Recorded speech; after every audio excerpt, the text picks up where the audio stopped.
All right, we are here. Hello and welcome to Wrath of the Godkin, the D&D campaign, where they finally got to the bachelor party. Finally.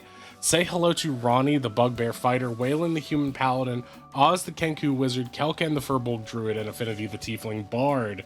Our heroes are experts at getting themselves into trouble, but before they do exactly that, let's remind you viewers at home what happened previously on Wrath of the Godkin. So Kel delivered an impassioned speech to Dr. Arden Wilder, attempting to convince her that his friends had a positive influence on him, not a negative one. She wasn't fully convinced, but she agreed to consider what he said. Yorkus Boggett wished them well on their surveillance at the bachelor party and told them he'd meet up with them later. While Ronnie and Wei checked in with Delia, the questboard gal, Finn taught Kelkan how to take a shot, resulting in Kel becoming violently sick, rushing to find an outhouse and instead tripping and vomiting on some old rotting fish. The party took a short rest, during which Wei extracted some poison from the splorker tentacle he collected, and Ronnie meditated in the swamp near where they had spoken to Nometary, the god of wanderers, previously.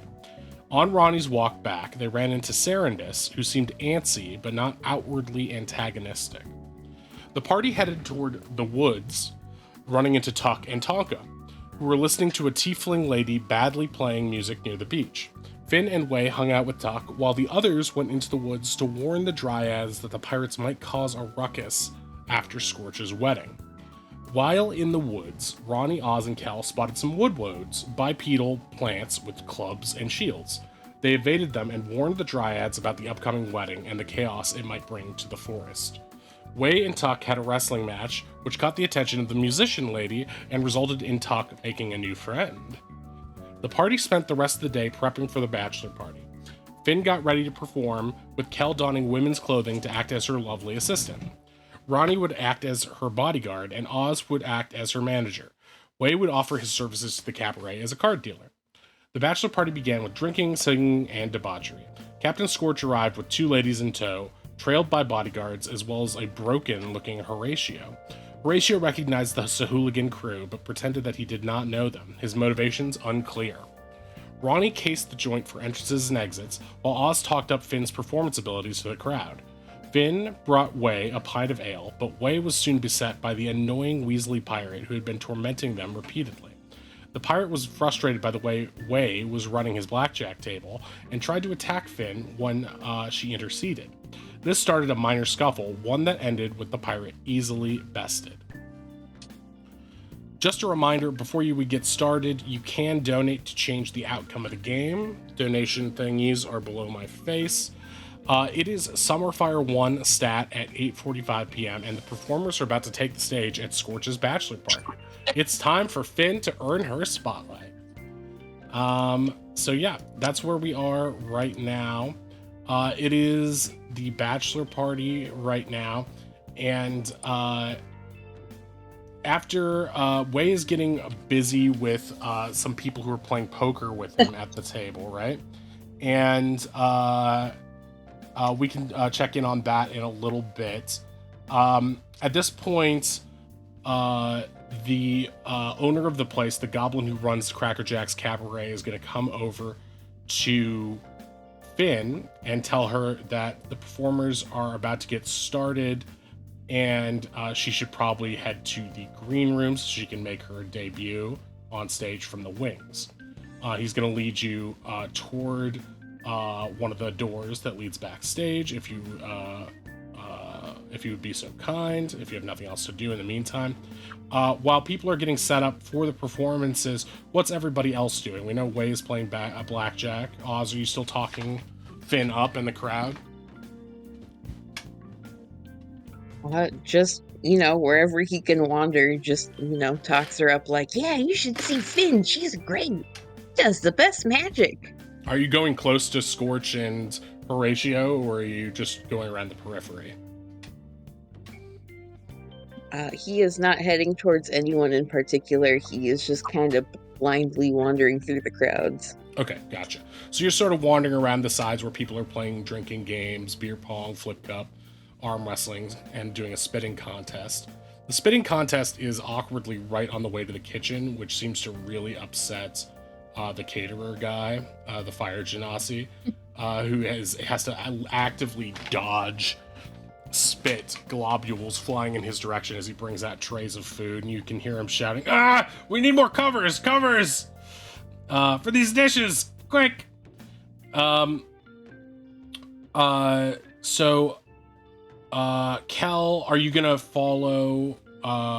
Yeah, I guess it would make sense if Ronnie, since you're acting as sort of a bodyguard, right? You're probably gonna stay close to Finn, and Oddish, since you're the assistant, you'll probably trail with her. Yeah.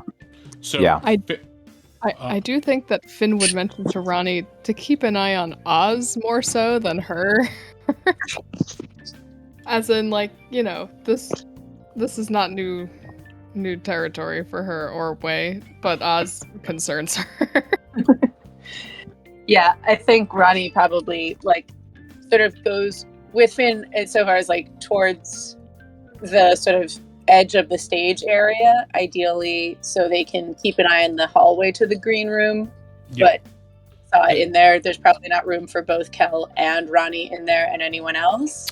Well, what would make probably the most sense is if you're posted up by the exit door, almost like a bouncer to the backstage hallway.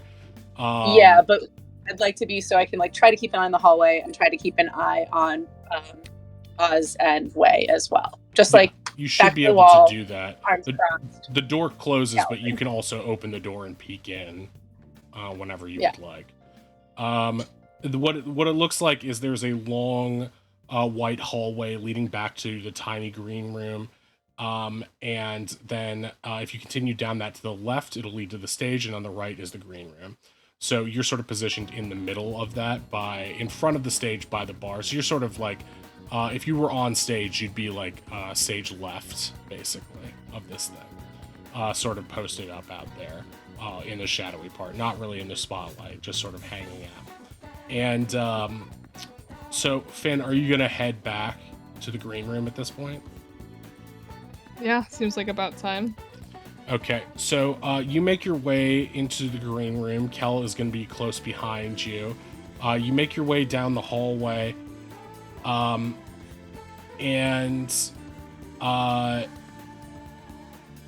it's a lot quieter back here. The noise of all the pirates sort of gets muted, and you can feel a sense of calm and that like quiet before the performance happened. But as you open the green room, that is immediately burst into a cacophony as the kobold comedian is holding a bunch of note cards, and he immediately tosses them in the air and screams, "I can't do it! I can't do it! Ah!" Hooba Dooba is following you, and he says, Hey, what's the problem here? And the guy's like, I need more time! I can't go on first! They start arguing. Lady Barnaby pipes up, "Well, I can go in first if you don't mind." And they all agree that they're switching up the order so that it's going to be Lady Barnaby up first, and then it is going to be the comedian, and then you, Finn. Does that work with you? They all look to you for confirmation. Sure. Okay, they're all fine with that. And this little kobold is grabbing both your hands and Barnaby's feathers and shaking them profusely. Thank you. I'm just so nervous. I mean, this is a tough crowd. You know what I mean? These guys. It's just a little sketchy. Performing for people with who all carry weapons, and it's their big day. I'm just freaking out. You can see just sweat droplets. To respond to your comment you just posted, saving the best for last, you are technically not the last performer of the night. In the back of the room is the three belly dancers are also there. They are the I believe it's three, right? They are the closing act. It's three tieflings back there and a sultry summer eldrin, and they're just sort of chilling back there, and they give you a friendly wave, just sort of chatting a little nervously, but just sort of happy and excited to be there. But you are the last solo act of the thing. And Yeah, at this point, unless you have any questions to ask or anything like that, the show is about to begin. So anyone else out there who's probably working, Oz, you can keep milling around. But at this point, a lot of people are probably going to be sitting down, so you can also grab a seat if you would like to. But at this point, Lady Barnaby is going to take the stage. And as soon as she walks out, all the pirates start going crazy and just hooting and hollering. It could have been anybody. They're just going loco. But since it's a lady, they're all just like wolf whistling and yahoo! And going crazy at this lady. And she sort of soaks it in. She's wearing sort of like a sparkly purple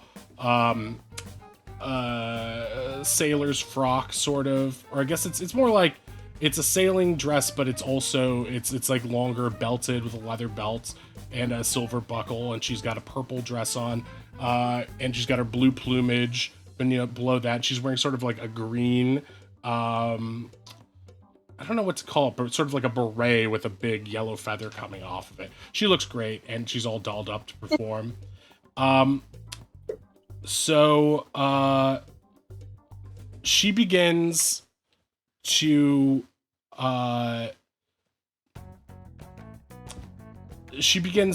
clear her throat and step forward and sort of waits for people to settle down. You see Scorch's arms raise up, and he's like lower it down, lower it down. They basically all just do whatever he says, and so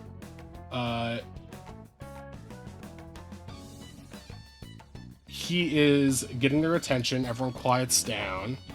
Oddish, can you cut the music for a second? On it. And what's that? And she steps up and makes a little me. A few people chuckle.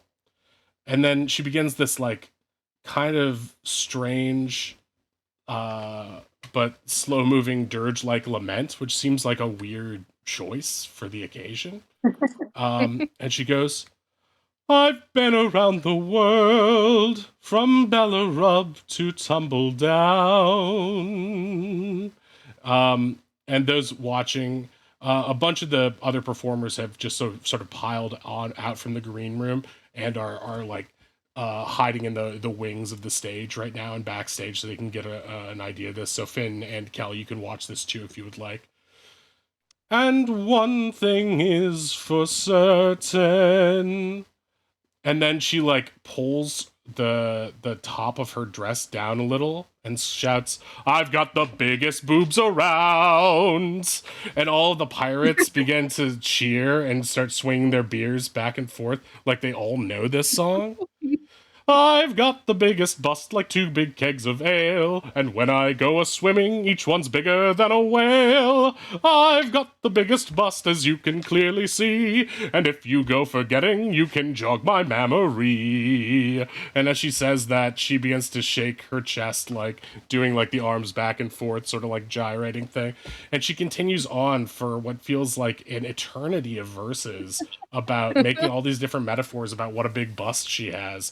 And the pirates are loving it and drinking and laughing and carousing and just generally having a good time. And you get a sense of why Lady Barnaby is a fan favorite around here, because she certainly knows how to preach to the crowd.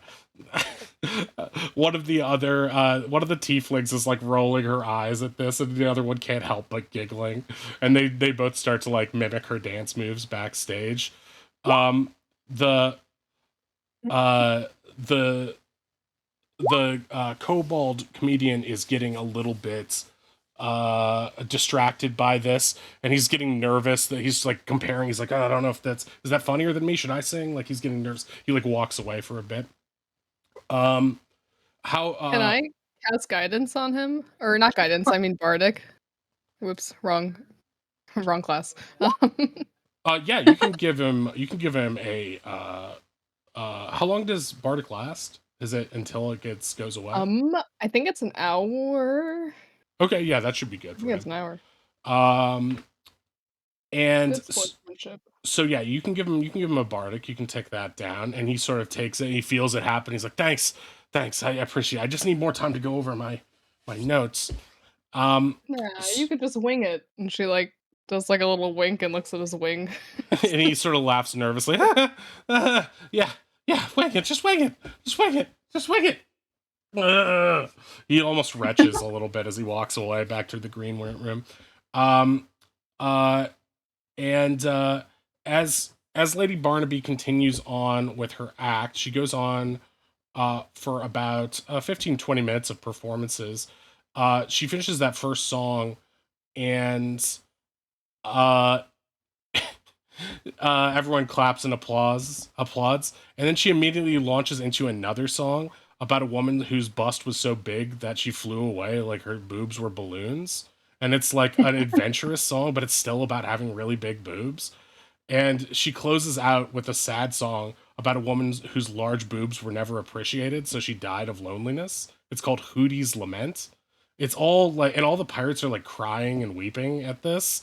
Like, even Scorch seems to have a twinkle in his eyes. It's really weird how much they love this. And as you guys are staring, staring at this, trying to get a sense of how she could keep doing the same thing over and over, a Hooba Doob is gonna like whisper to both of you guys. Like I said, she's only got one joke, but she does it well.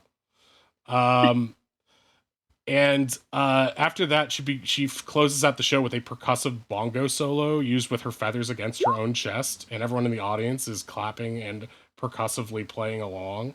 It is just riotous applause after that. Everyone is chanting her name, Barnaby, Barnaby. Some are just chanting, boobs, boobs, boobs.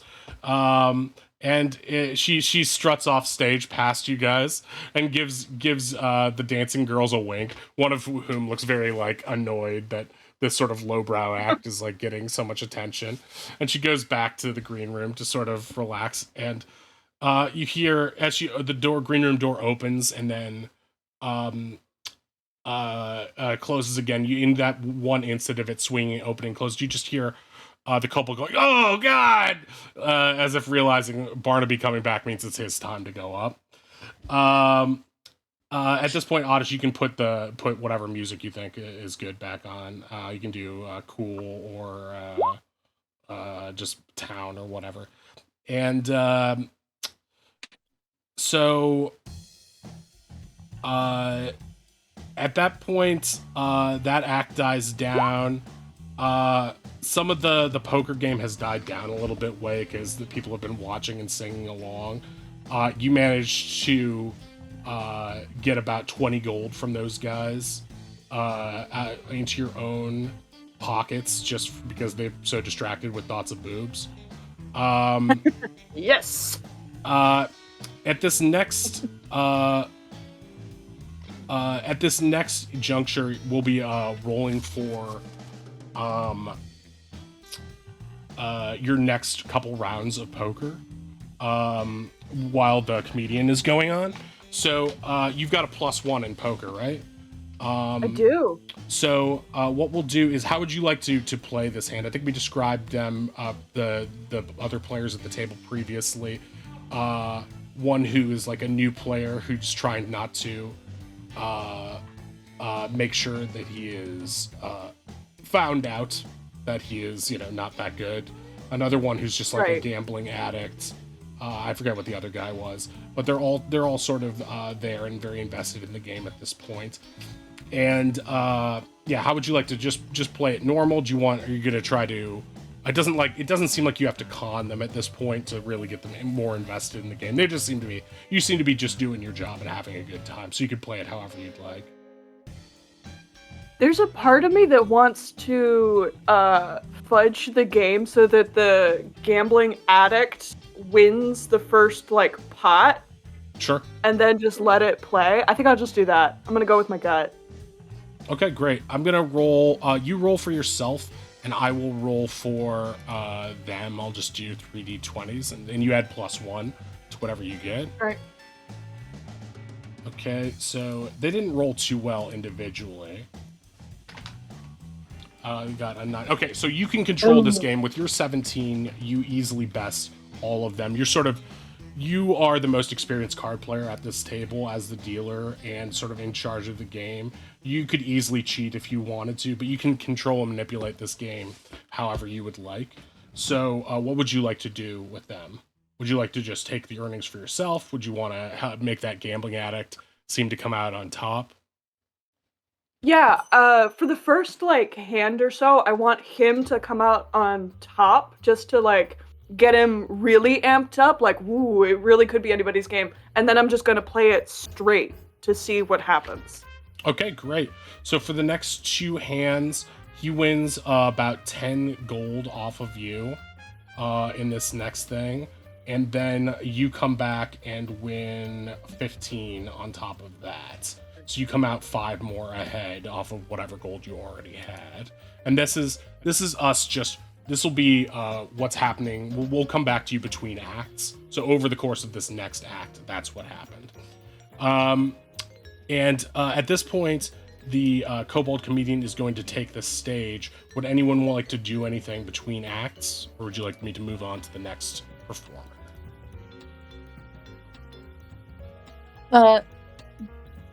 Everything seems like it's going fine, so I think I'm also just going to start trying to keep an eye on Scorch and Horatio and see if they can just, like, learn anything about them just from observing, but they're not going to, like, move or do anything particularly Would you like obvious. to do, like, a perception, investigation, insight, any of those checks on them? Yeah, I would. I'd love that. Yeah, whichever you think seems fitting. You're sort of standing to the side and have a full view of them.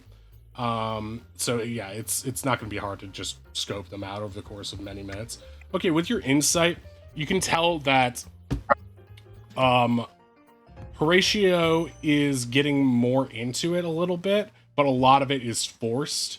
He is trying to make sure Scorch has a good time, and Scorch is receptive to that because he wanted Horatio to be having a better time based on their interaction at the beginning of the bachelor party, where it seemed like he's like slugging him, like, hey, get your head out of your ass, you're ruining the vibe.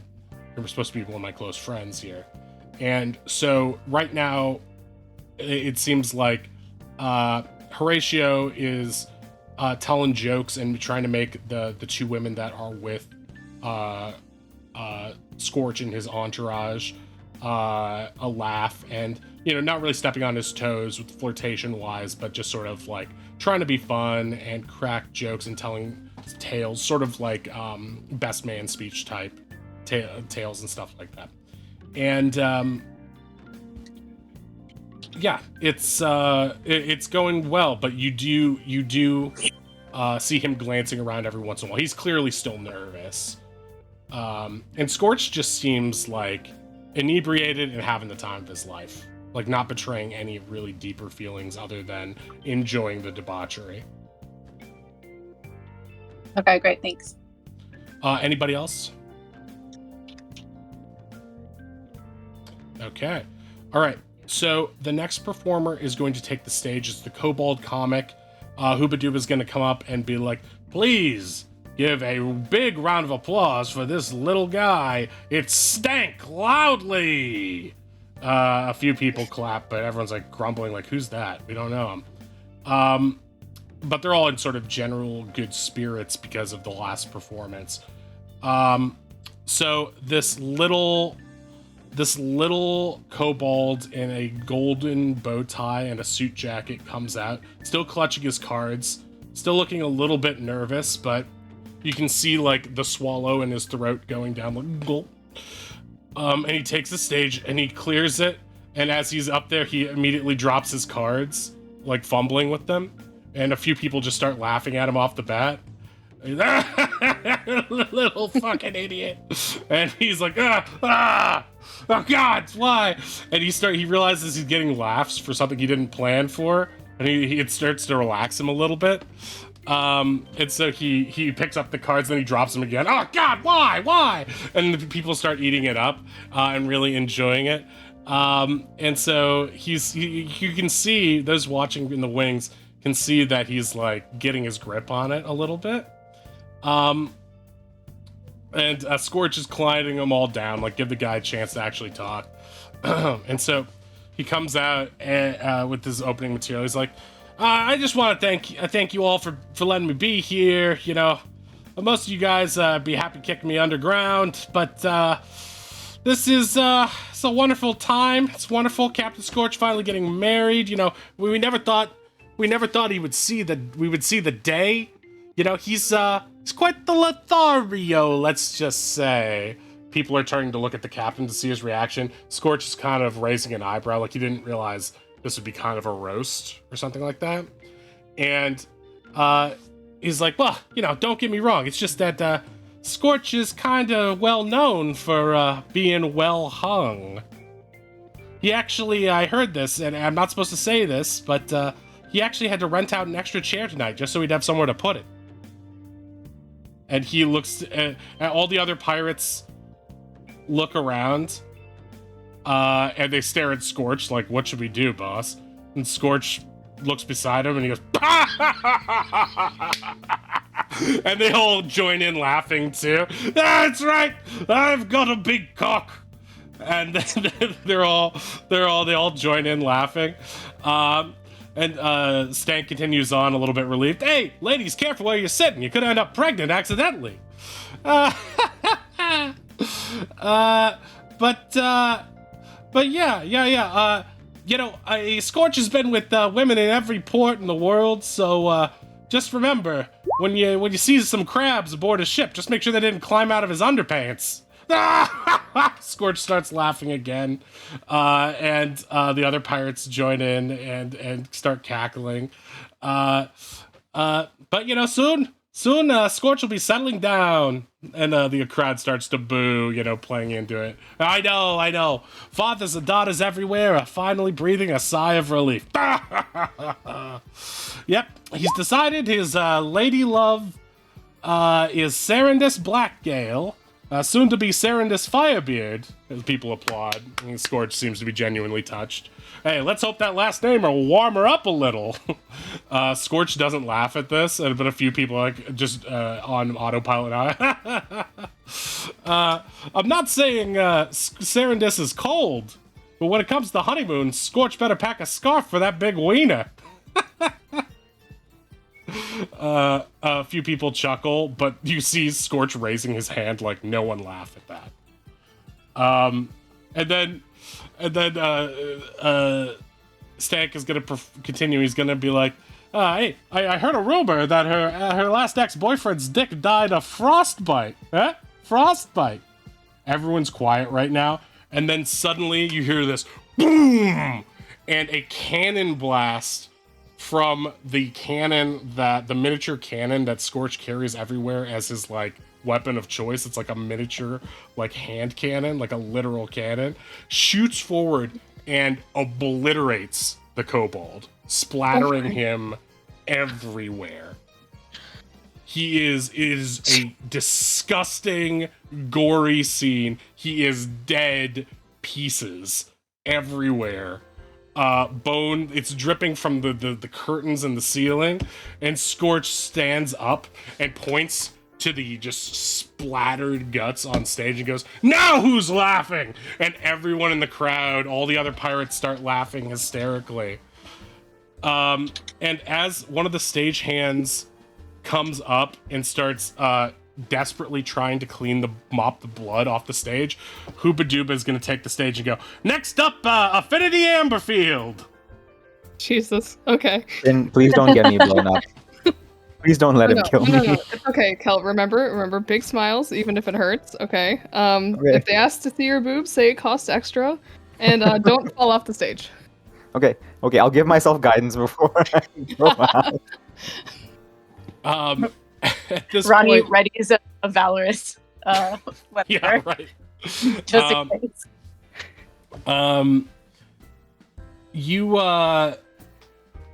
Ronnie, you also see something because you're on the lookout right now. As soon as the name Affinity Amberfield gets mentioned, you see Scorch sits down and then his eyes widen, like he just realized drunken reaction time a little bit slow. And he turns to Horatio, and Horatio just gives him a knowing nod and then a shrug. and you can see them. You're trying to read lips, but he seems to point to him as like, "Did you do this on purpose, or did you know?" And he's like, "No, it's just I don't know."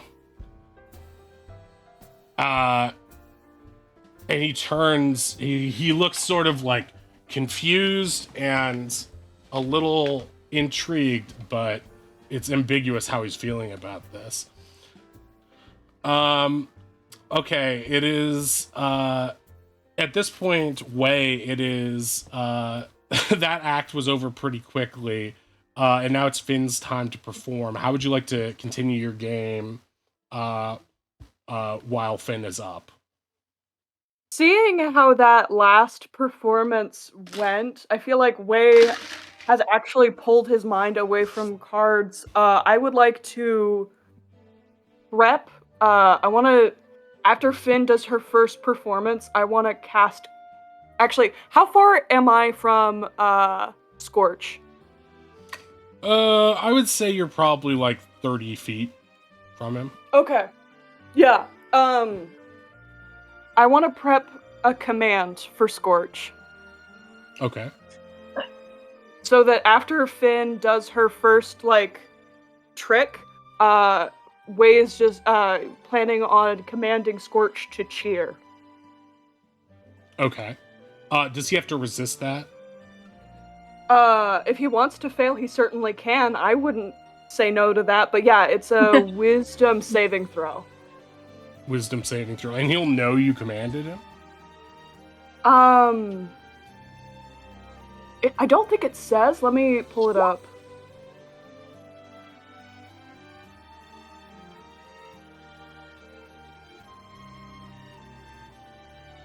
He doesn't have to explicitly hear it. He just has to know the language that I said. And my command is not harmful to him.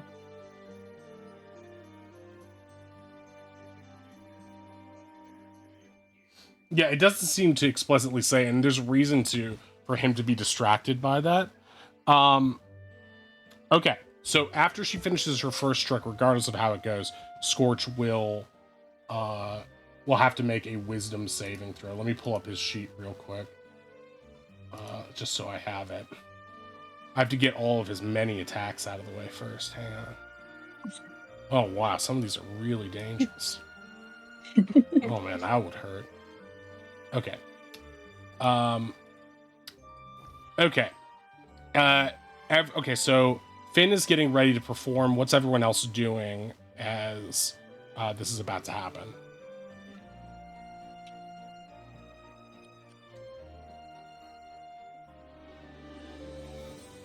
Waiting in the wings. All right. Yeah. If no one else is Everyone's holding their anything, everyone's holding their breath. All right, so it is Finn's time to perform. Finn, you are going to take the stage, and the way this is going to work is that you will be given the opportunity to perform at least 3 tricks, and the performance will be determined. The success of the performance will be determined by those rolls. Because you have an assistant, you will be able to roll with advantage on your performance checks. And as we discussed previously, these will on-stage performance tricks do not come out of your number of trick slots that you use during combat. This is a separate type of skill challenge. Okay, so now it's all up to you. They're finishing up mopping up the blood and guts and bone marrow and all that stuff. And now it is time for you to take the stage. Okay, do I get a cool introduction like everyone else? Yeah, Hoopa Dooba is gonna come back out and say, here she is. She's a new performer, a newcomer to this stage. And hopefully she won't end up like the last one. She is a particularly magical lady and easy on the eyes to boot. Please welcome Affinity Amberfield and her assistant. Yep, we're strutting on stage. She's gonna like motion for Kel to like follow the way she's walking as best as he can. Kel tries to strut like Finn does with like the biggest winning whatever winning smile he can like muster up on his face, Kel, and just saunters on. make a performance check as you're trying to Oh, walk in brother. these heels. I am so glad I gave myself guidance, but let's see how this goes. You got this. We got this. 15, Okay. and I'll roll the d4 Nice. as well. Oops. Okay. I was gonna say, good thing. Well, we also know these pirates love slapstick. Yeah, you're walking out, and you are perfectly matching Finn's sultry walk on stage, or wherever she's walking. And they all start wolf whistling at Finn in her lovely new dress and ensemble. And then they see Kel doing the exact same walk, almost in what seems like a sort of like satiric undercut of her walking. And they all start cracking up at that too. Things seem to be off to a good start. You see Scorch in the audience. From on stage, it is, because of the brightness of the stage lights, it's a little hard to focus on people in particular, but Ronnie, you can tell from offstage that Scorch seems to have a raised eyebrow and be a little bit impressed just at the appearance of Finn, as if something's on his mind. And yeah, now it's all your show. Okay, to make it easy, I guess I'll say this is going to be like trick 1. Sure.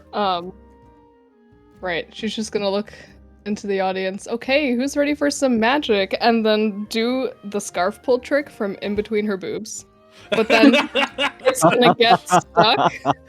She's gonna like be like, oh no, can I have some help here, assistant? And like hand it to Kel in motion for her to like, keep pulling it out. Okay. Yeah, Kelgan will grab and try and We're starting yank. strong, okay? So that's how it should go, correct? Right. That's yeah, the right. intention. Okay. Yes. Okay, fantastic. All right, so make a performance roll with advantage on this. Oh shoot. Okay. Yes. Du-du-du. Okay, lucky you got that Oh. advantage. First roll is a 7, not very good. Second roll is an 18. Okay, so yeah, you're going to start doing like, you're like, who's here to see some magic? And you reach in towards into your cleavage with a flourish and start beginning to sultrily pull out this thing, and some people are like, woo, ow, ow. People are really getting into it. I mean, it doesn't take much to warm up this pirate cat crowd, but they're already revved up for boobs after all the singing about them. And then it starts to get stuck, and you're like, hey, a little help here to Kel? And he sort of like, he looks frantic and like runs over and starts like pulling on you like it's really stuck, and you're sort of like arching your back a little bit to play along with it. So it almost looks like he's using a plunger on you for a second, and everyone's cracking up. Then eventually it pulls out with a flourish, and it comes out with a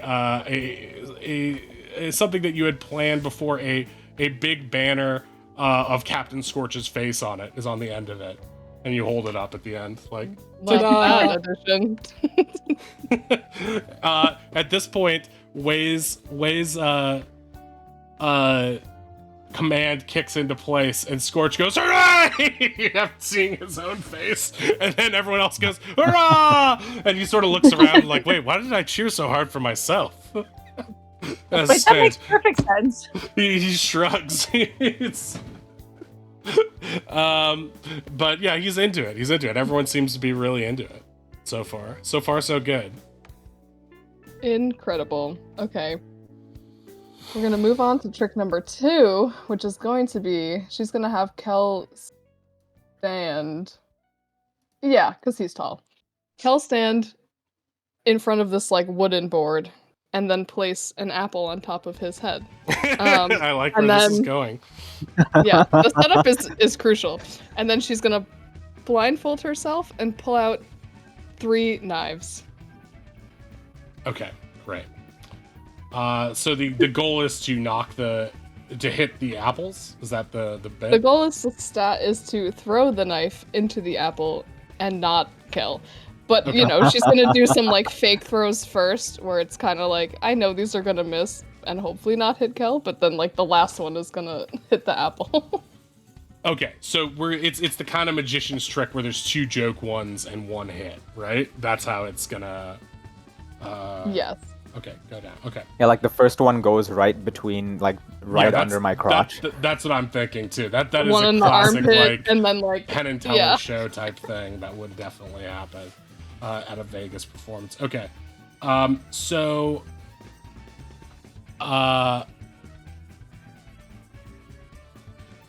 you okay, we basically know how this is gonna go. So why don't you guys just Finn make a performance with advantage? Okay, There we go. 21. Okay, so this thing goes off without a hitch. You have Kel stand in front of this wooden board. Some of the people from backstage who work at the cabaret are bringing this out. You've spoken to them about this already. And so they bring it out. He's standing in front of this basically wooden plank. And you're basically showboating around. You're like, oh, my lovely assistant's here. Loves to play with knives, and so do I. And that's why I'm going to give him some of my favorites right here, right now. But, it's not as much fun when, unless we make things a little bit special for the bachelor boy. And you tie the bandana around your eyes, and everyone's clapping. They're getting ready for some bloodshed here.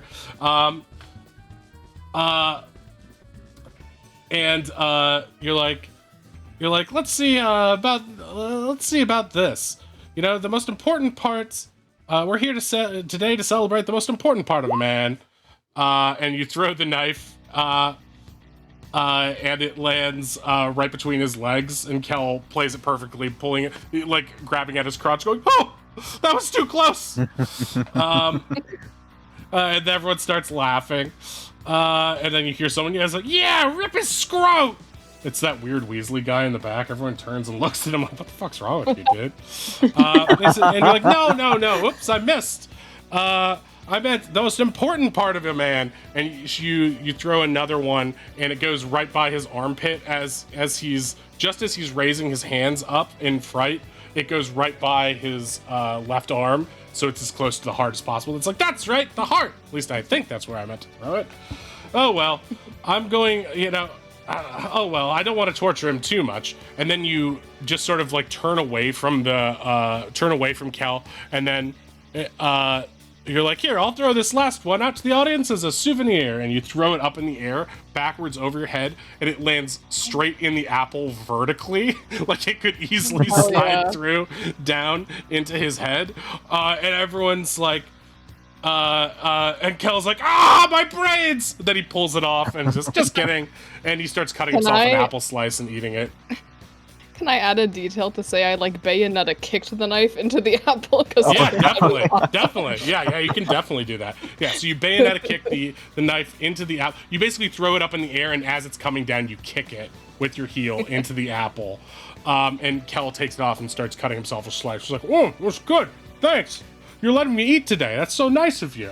And you're like, quiet, you. The crowd is really eating this up. They're really liking it right now. So yeah, it's up to you for your next trick. Okay, we're gonna do a new one for this very special crowd. It's called the Burning Rope Escape.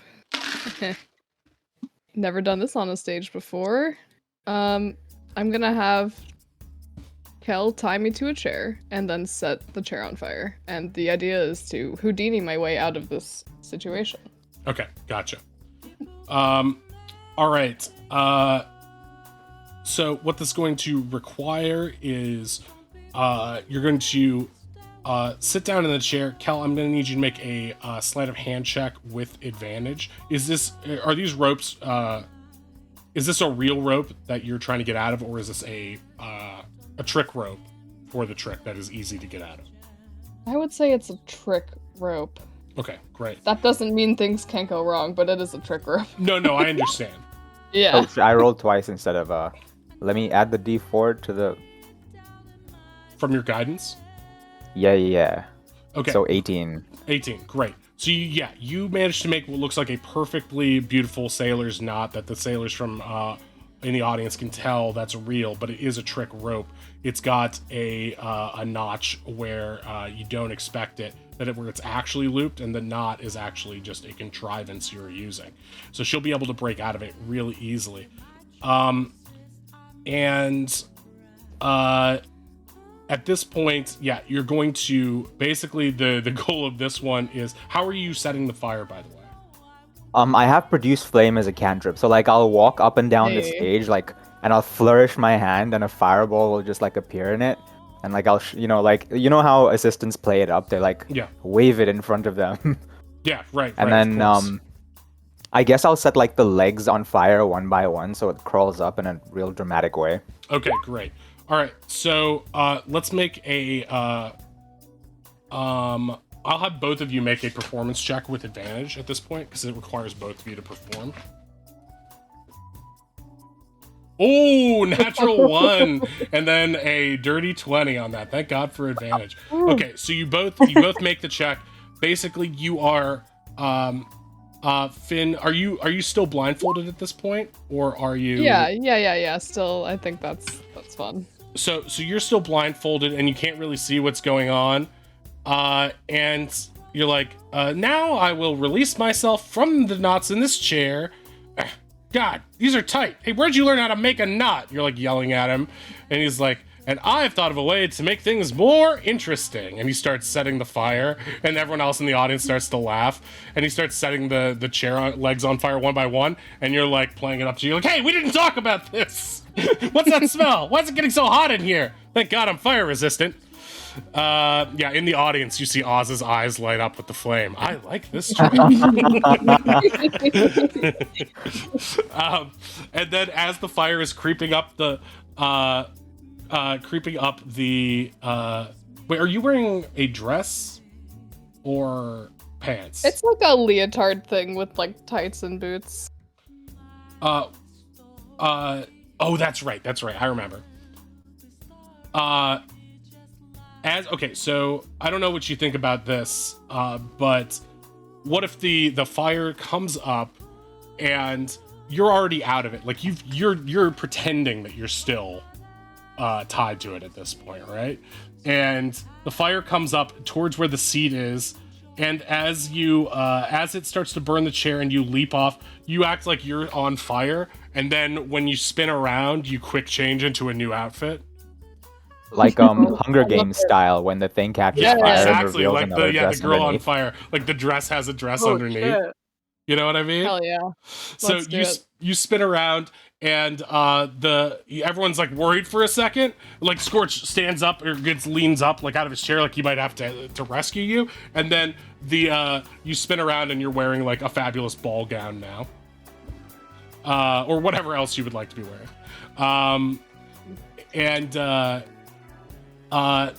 Everyone's like uproarious at this point. They're like loving it.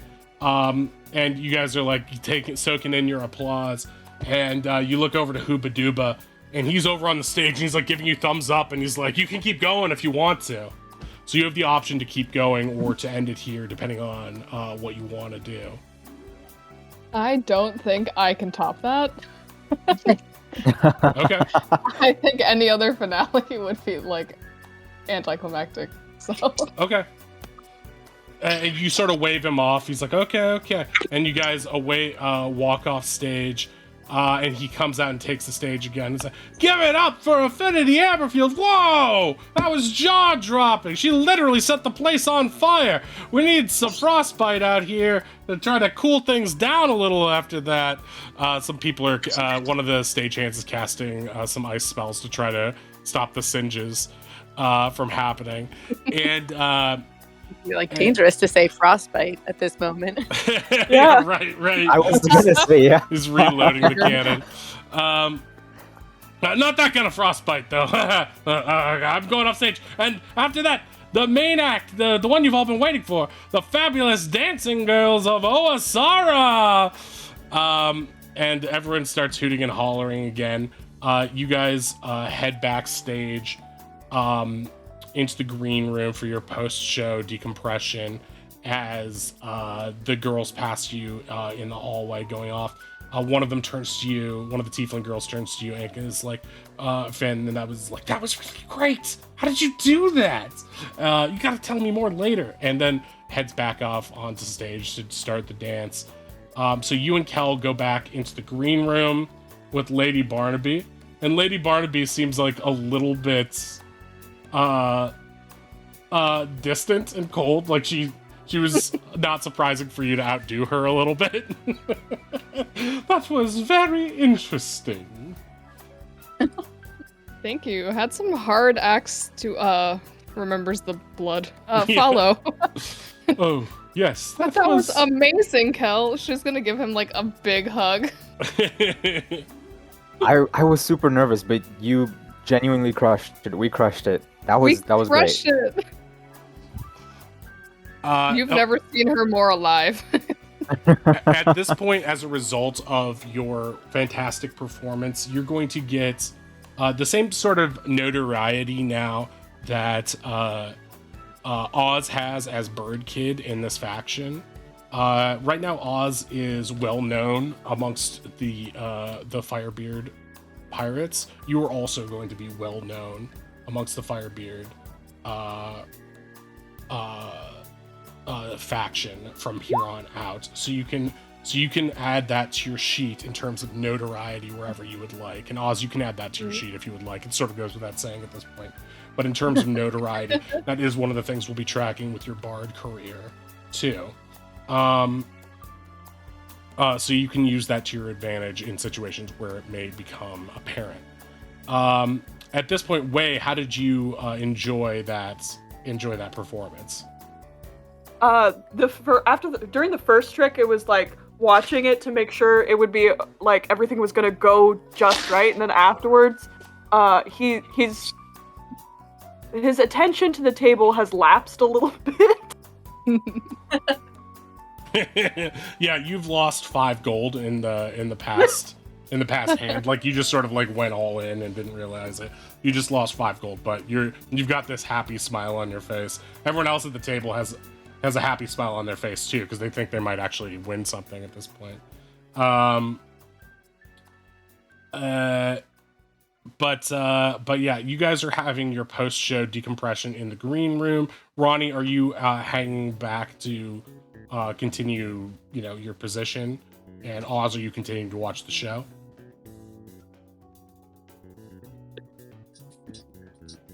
Yeah, I think Ozzy- actually. Sorry, go ahead. Ozzy's just continuing to watch the show. He's not doing anything. Okay, great. I think Ronnie will like sort of try to, if they can, like go like sort of backstage to like cross and try to be on the right side of the room for a little while, and sort of passively try to also get an eye on like how the caterers are operating as much as they can see without leaving the room. You're already on the catering side of the room, so you won't really have to move that far. But yeah, you can just in the time, you won't have to make any sort of check for this because it will become fully apparent because they are like right by you and coming in and out completely. You get the sense that the lead chef's name is Chef Heckles. He's the middle-aged fire genasi.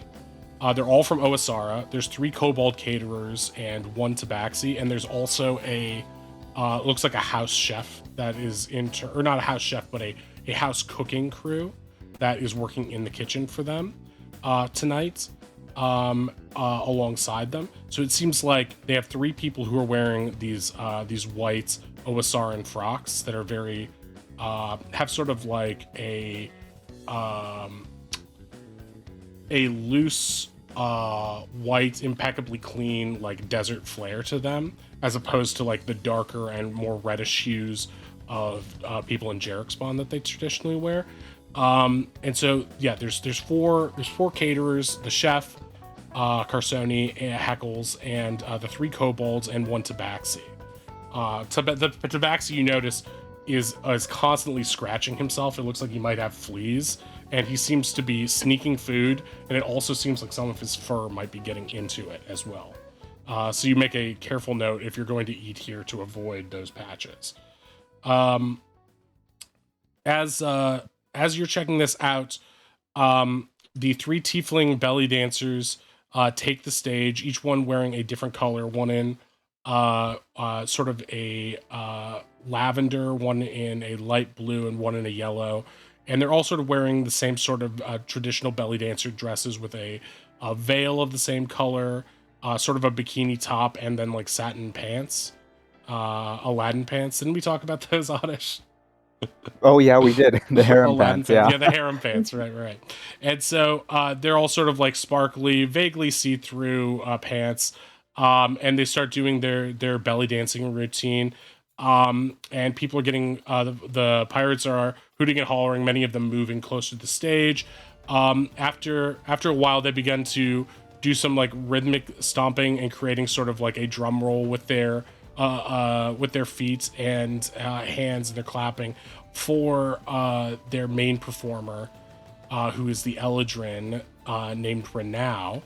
And she comes out and begins to sing while belly dancing as well. And even from a casual understanding of this, you can see that she must have incredible breath control and abdominal muscles to be able to move and sing at the same time like this, and sort of has almost because of her Feywild nature, or maybe just because of her incredible training, has sort of an otherworldly, like almost like Oz being able to turn his head around like an owl.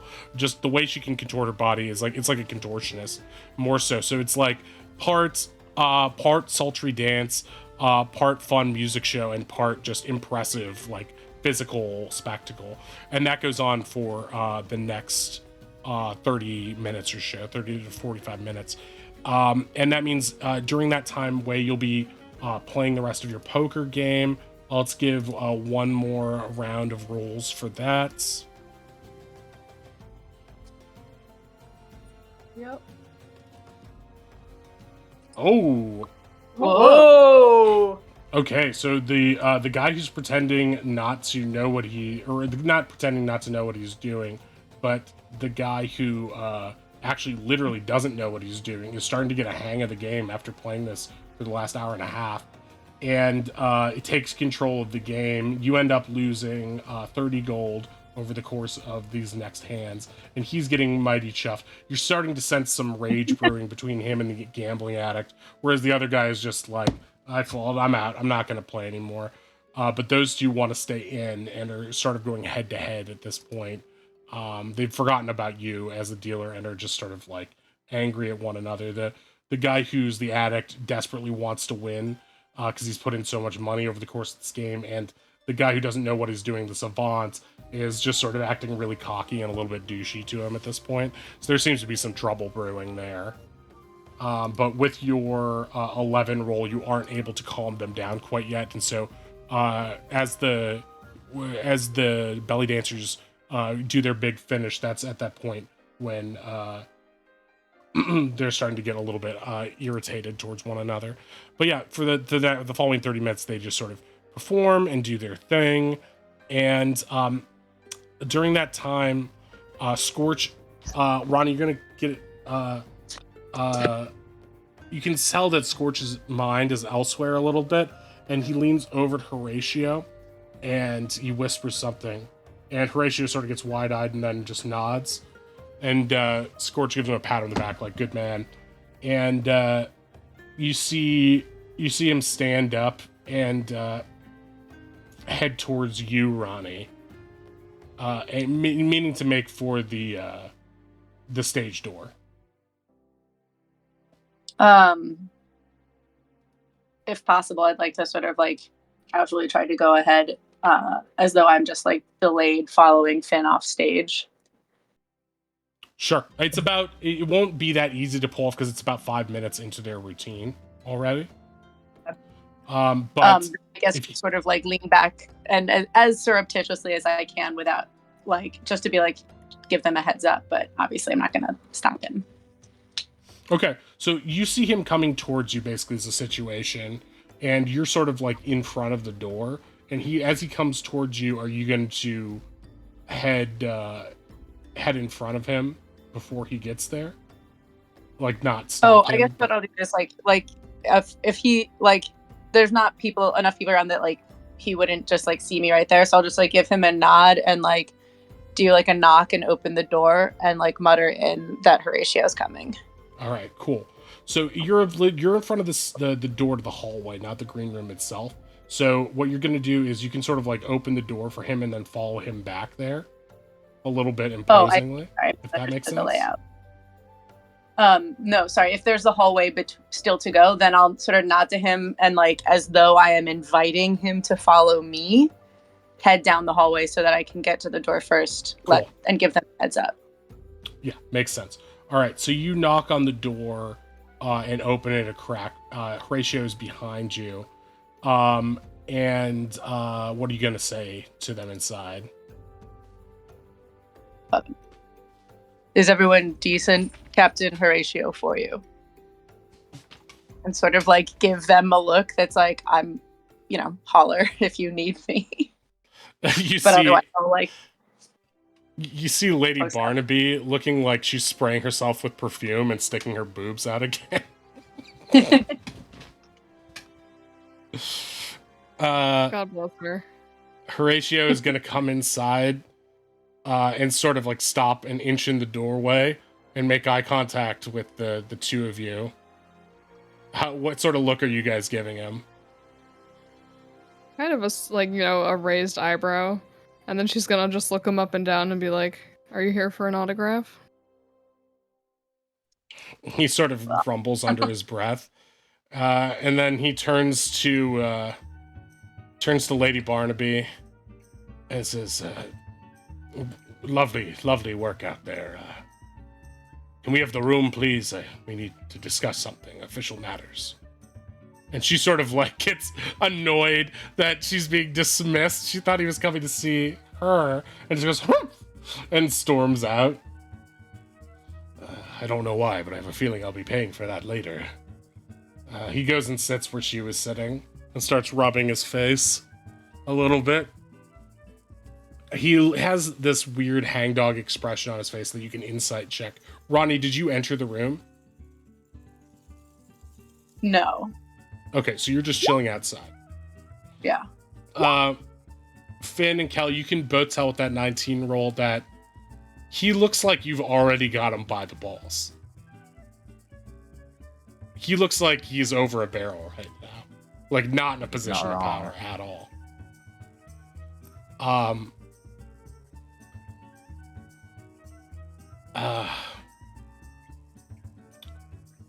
It was a wonderful performance. Your family would be very proud of you.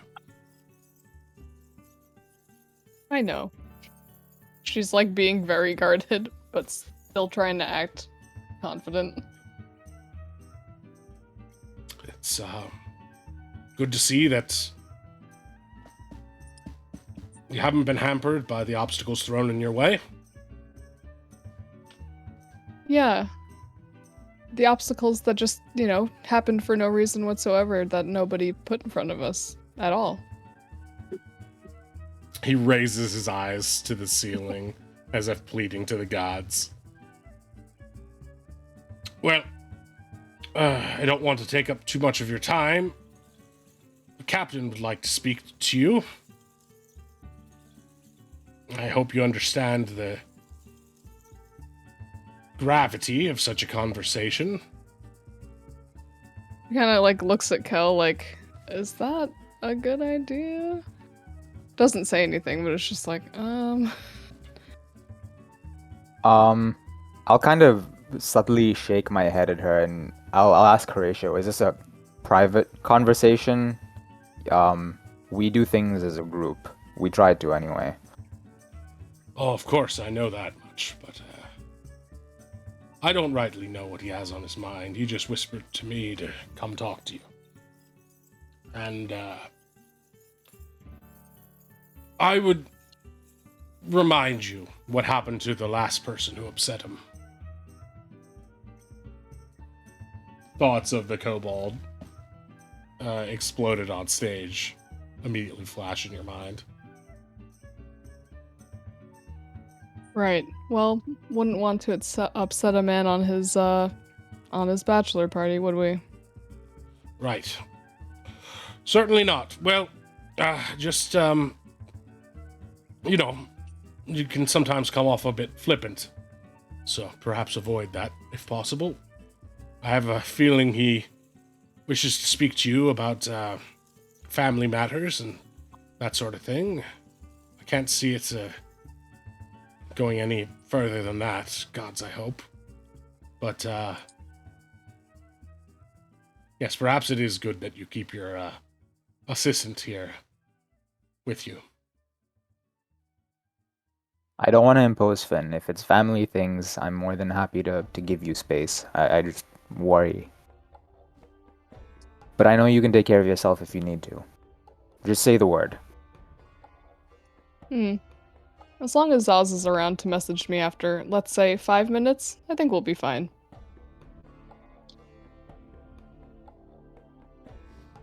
Right. She then I'll says be that off. out loud on purpose so that he knows that, like, there's people on call. Right. Right, then I'll be off. Well, this was surprisingly pleasant. All right, good day. Wait, am I supposed to just wait for him to come to me? What? I would, perhaps post up by the bar. He'll be able to see you. Oh, my pleasure. The whole bleeding world will be able to see you. He shakes his head and walks out, past you, Ronnie, and back down to sit next to him. Nods that his work is done. Well, Kel, I guess we deserve a drink. Yeah, let's, not as much as last time though, please. Yeah, no, take it easy. As if it wasn't her fault. That's good. So, yeah, you guys make your way out to the bar. Performance is still going on. Oh my god, Manderville Man music. Love it. I didn't know what this music was when I added it to the playlist, and now that I know, I need to take it off because it's gonna distract me every time. It's so good.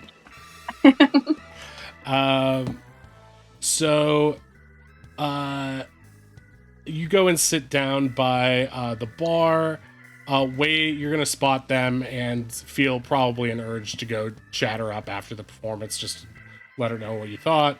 But you're getting the sense that the Eldrin belly dancer's getting up for her big finish, sort of. There's some stage lights magic happening, and she's sort of getting to a climax in her song. People are wrapped with attention for it. Doesn't look like any other violence will take place, at least related to the show. But you are also recognizing that there is a potential scuffle brewing between these two players left at your table. Yeah, I should probably deal with that.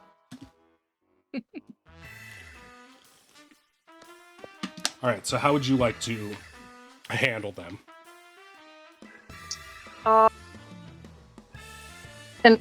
Can Ronnie have come out of the hallway with Finn and Kel and just like catch by his eye and be like, "Do you want me to come over?" Yeah, I assumed you came out with them because there's probably no reason for you to stay back there at that point. Just hanging out in the hallway by myself. Right. With Yeah, Lady Way will Genevieve. just kind of catch Ronnie's eye and then just kind of nod nonchalantly. I think what I want to do is manipulate the game so that they both have shit hands. I do have marked cards, so yeah, kind of just using that to my advantage. Okay, we'll do one final hand to decide how this situation gets resolved. So you're going to, I'm going to roll 2 d20s. You roll your d20 plus 1. Oh, another natural 20 from them. Damn. The gambling addict steals the pot at the end, basically going all in against this guy. You go down another, I think 10 on that hand way. The guy who had been the idiot savant sort of like had been crowing so much, and he got the wool, or he got basically the rug pulled out from under him, and so it sort of deflates him. And the gambling addict gets right in his face, real dick. It's just like, that's why you don't go up against the pros, and storms off. And that seems to be the end of it. The other guy just looks sullen and sort of shrugs and just says to you, "Good game, thanks," and like walks away. Yeah, good luck next time. Yeah, at that point you get the sense that your work is probably done for the day. Then yeah, I'm gonna go join the gang at the bar. I don't know any better. Right. It seems like Hooba Dooba's over there. As soon as you guys came out, Finn and Kel, Lady Barnaby had been saddling up there, and she just sort of gives another humph and goes back to the green room like it's all hers now with her bevy. So the party, sans Oz, who's still seated out there unless he wants to come over, is all sort of like moseying up towards the bar now with Hooba Dooba.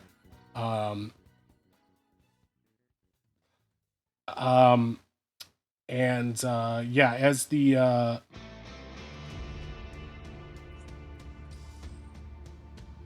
you guys are also sort of by the catering, so you're free to get some food if you guys would like. I'm just pulling up the quest info right there. Hooba is going to come over to you guys and is going to give you Finn is going to give you 50 gold for your performance, and is going to give Kel a 10, and he's going to give Waylon a 20 for working the show. He's also going to slip Ronnie a 5 for doing extra bouncing for them. If you want to persuade him, you can. Nah, she's in a pretty good mood. I would have paid you extra if you kept going, but I understand wanting to get off stage with the violence, what happened. But great work. You're welcome to come back and perform here anytime. I'll consider it if my pay gets raised a little bit next time. Ha! Now that I, have a secured audience. Make a persuasion roll.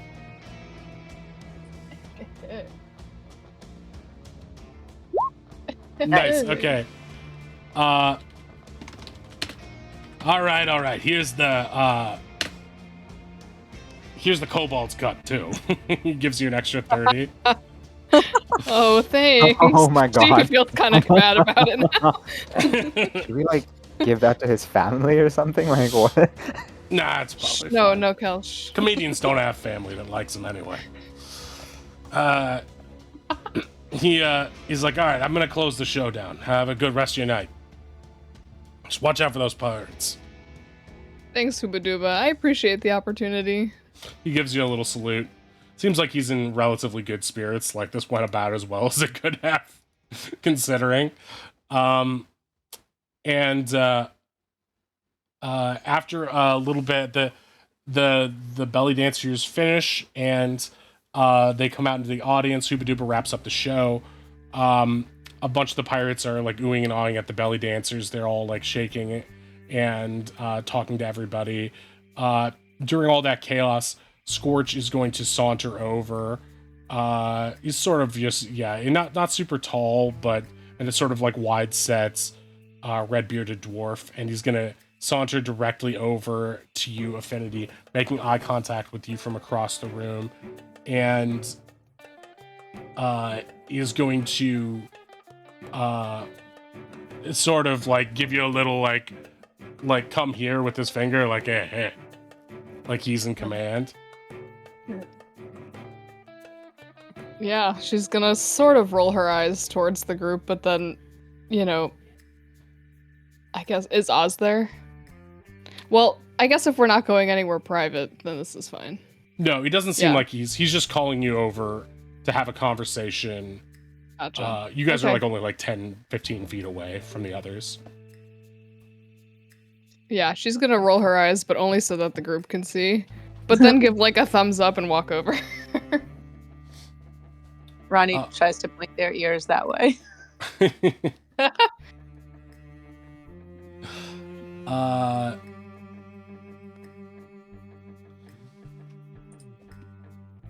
He's like, that was Very impressive. I guess I shouldn't be surprised that someone who sprang from your mother's loins could be so talented. Thank you, I think.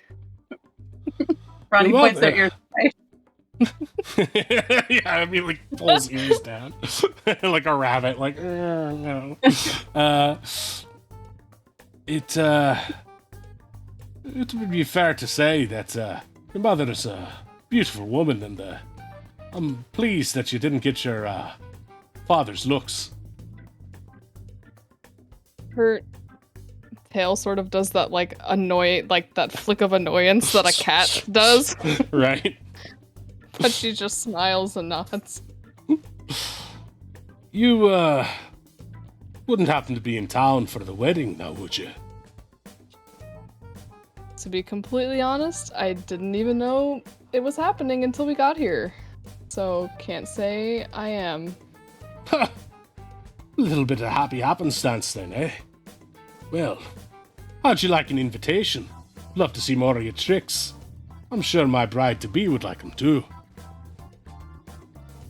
Invitation as a guest or as a performer? Eh, a little bit of column A, a little bit of column B. We'll see how the night goes. There's always an opportunity for people to get their party on. Might see a few tricks here and there at the after party, if you know what I mean. But mostly I want to congratulate you on a great performance. Make sure that we see eye to eye. You know, your family and I, we had sort of a falling out. Things aren't so good. But I'd like it if things were a bit better. What do you say? Let's be the bridge between two worlds. I appreciate that sentiment, I really do, but I have to reiterate that I'm here on no one's business but my own. Of course, of course, of course. You know, it's a real shame that your mother, she wouldn't accept your invitation. Guess she was a wee bit jealous. The old dog finally sitting down. You know, there are certain lovers that, no one else can hold a candle to, can they? He sort of grins. His sort of like, jagged, pointing in different directions, yellowish teeth, sort of like jutting all around in a creepy, self-satisfied grimace. Having second thoughts about the wedding already? Oh, no. And I'll, remind you, don't you go offending my beautiful bride now, would you? You seen what happens, didn't you? Hey, he had it coming. That's right, he did. He grabs you by the arm and sort of like squeezes it like a bit too tight, so it like hurts a little. It's like a little too familiar of a move. It feels like half a come on, half a threat, and either way uncomfortable. Well, here, why don't you take this? He reaches into his pocket and hands her an invitation. There, now, you're practically a member of the family, aren't you? She's her like eyebrows twitching, but she knows that this is important, so she's just sucking it up. Wonderful. I can't thank you enough. Just remember not to wear white. Could make the bride jealous too with those looks of yours. He like reaches in and puts his arm around your your shoulder and pushes in a bit too aggressively so that you can smell his drunken breath, and he gives you like an aggressive kiss on the cheek. That's a good girl. Kelkin just like slams his glass down to make enough noise to like remind Scorch that there are people around. Well, tell that whatever it is of yours to mind their manners. If enough people keep drinking around here, some of me men are gonna take him home with them. Helen's very persuasive, you know. Oh, I'm sure she is. Well, I've got some last-minute duties as a single man to take care of, if you know my meaning. He's still saunters away. Have a good evening. Same to you. Can I And- bring Finn shots as soon as Scorch leaves? Right. Yes, you definitely can. Fucking And they're gross. serving you guys not like crazy amounts of drinks, but like now that they think you're one of the crew, you guys are basically getting a few free drinks out of this. Yeah, I grabbed 2 shots, one for me, one for Finn. Ronnie to Oz is like, I like where your head's at. Next time. Yeah, Oz you can tell Ozzy just makes wants to unhappy set owl noises. Oz wants to set Scorch on fire, but it's probably not the right time for that. I mean, Ronnie does too, even though they can't do that. Usually the alcohol wants to make me puke. I feel nauseous for completely different reasons. Yeah, that's that guy's a character for sure. She's like wiping off the spot on her face where he like kissed her. Ronnie like dabs a cocktail napkin in a shot of, I don't know, Everclear or whatever they're serving. Here you go. Yeah, everyone's free to take a shot now at this point. You've earned it. Yeah. Just based off the high of the show, Cal, you're able to stomach a shot this time, and it goes down just fine. And you're like, "Hey, I think she really did teach me to take a shot." Just sort of roundabout.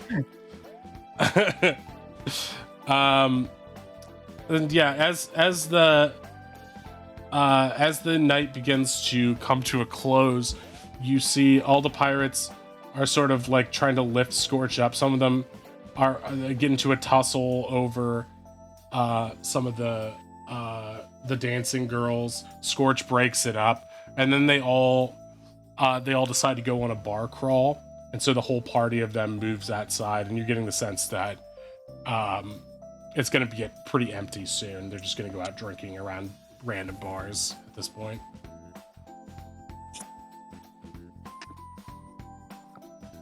For all that strangeness, I did get this. And she holds up the invite. Does that get us all in, or just you? I have a feeling if we go as an entourage again, it'll get us all in. Brad? When you inspect the invitation, it does specifically say +1, but that's it.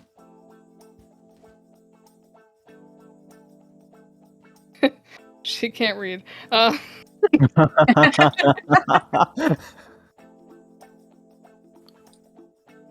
mean, look, that's good to have. Our plan wasn't necessarily to get in the regular way anyway, right? So this shouldn't throw too much of a wrench into our operations. Right, well, guess you'll have to fight over me then. She's like, No, he's just hiding someone's backpack. that's true.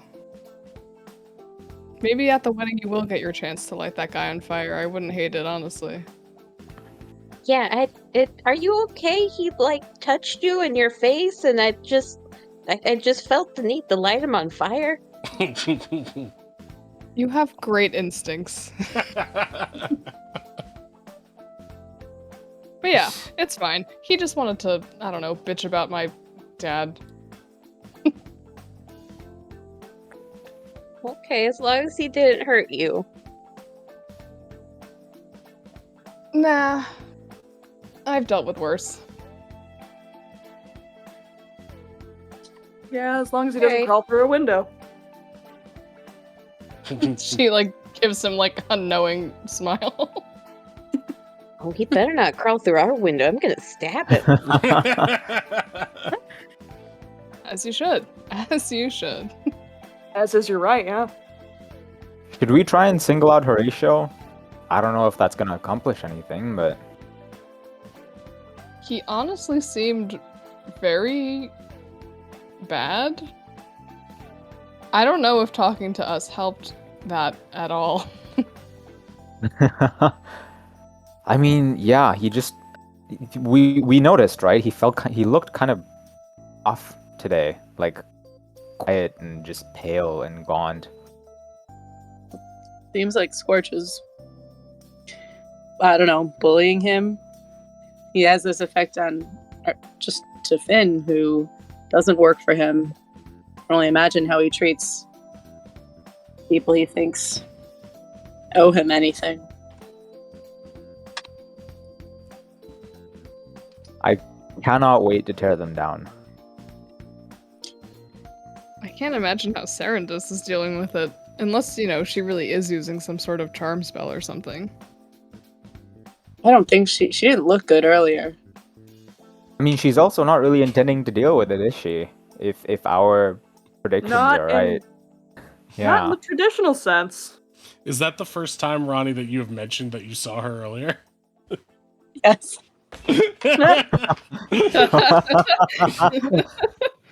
Wait, hold up, Ronnie. What?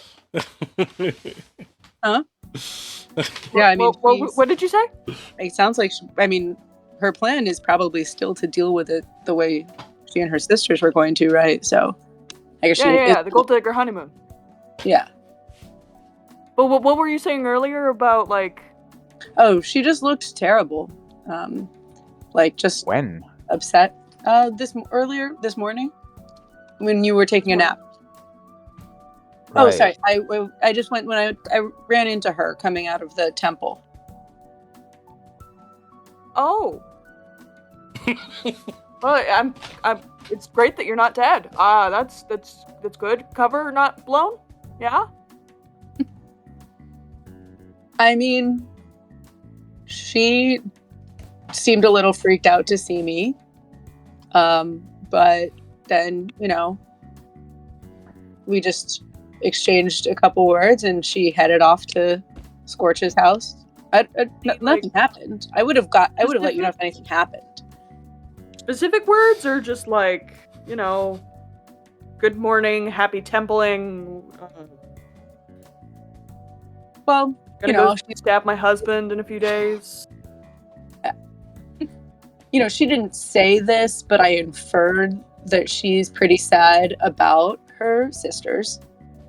And that she thought that vandals had burned down, had damaged the temple. So she seems pretty upset, which seems reasonable. I don't want to. I'm not like on her team to bring back the gods or whatever, but she doesn't seem like she's doing great. And maybe that's Scorch too. Now she has to deal with him by herself. Yeah, that would get on your nerves, wouldn't it? 24/7 Scorch. Ronnie does like a full body shudder.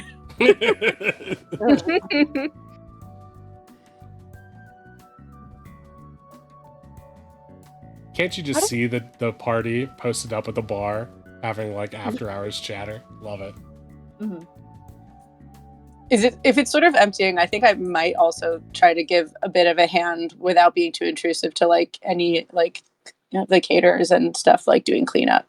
Sure, you can offer it. Yeah. As you start to go towards some of the equipment, the guy in charge, Chef Hackles, is gonna stop you immediately and be like, "Hey, what do you think you're doing?" Oh, hey, sorry. Many hands make light work. Oh, you got kitchen experience? I can throw together a meal. Make a persuasion check.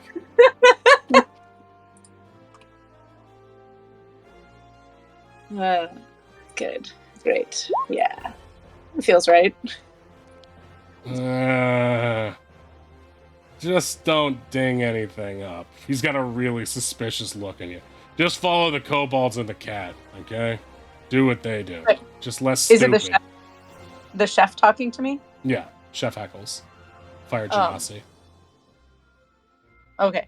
Sure thing, sure thing. I'm gonna try to just do a good job because I want to try to pitch him on something later. Sure. Yeah, you sort of, yeah.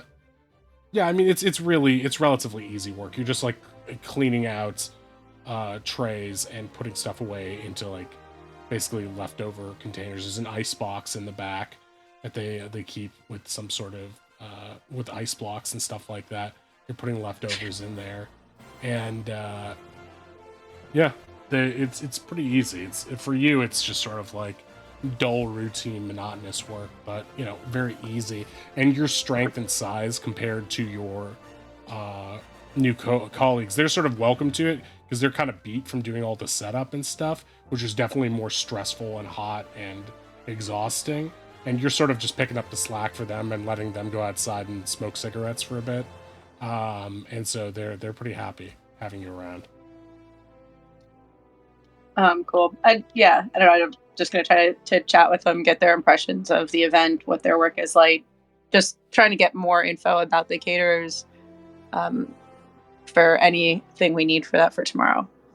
Sure. I mean, yeah, they do. Are you chatting up the chef or are you chatting up the other coworkers? Both, probably the coworkers while picking stuff up mostly. You get the sense that unless you pull the chef aside, he stays. Well, rather, the employees, his underlings, try not to get in his line of sight because they are afraid of him. He seems to have a Gordon Ramsay-esque, like, big, shouty personality where it's like, you'd rather him not notice you than anything. Like, if he's not talking to you, that means you're doing okay. That's ideal. Okay, then I think I'll start mostly talking with them, just trying to get some, like, how long have you been doing this? What's it like? A friend of mine is really interested in breaking into the field and wants to, have his own catering company, but doesn't have any experience, and I'm worried he doesn't understand the reality. Like, just trying to be like, figure out how well do these people all know each other? How long have they been there? How often does staff change? Okay, make a deception check on the friend lie. Yeah, good. It's not a lie. Isn't it? Is it not? No, it's Tavian. Tavian doesn't want to get into catering. He wants to get into owning a restaurant. Fib. Okay, I'm gonna try. It's fib. To keep it as close as I can, because also like seeing this like Tabaxi doing a bad job at food is bothering Ronnie. Well, I don't want. If you're trying to say, I have a friend who wants to get into get into restaurant work, and that's what you're trying to do, that's totally fine. I thought you were making up a friend, and that's why it was a deception check. So Ronnie's talking about taping, but it's sort of like restaurant industry. How do you feel about catering versus like, working at an inn? But whatever the route is, what is it like being on the road? If you're just shooting the shit about what they're doing and asking about food service in general and stuff like that, then that's not a lie, and that's like a much smaller DC because you're just basing it off casual conversation, and they already like you. So yeah, just make a basic persuasion with advantage because they already like you.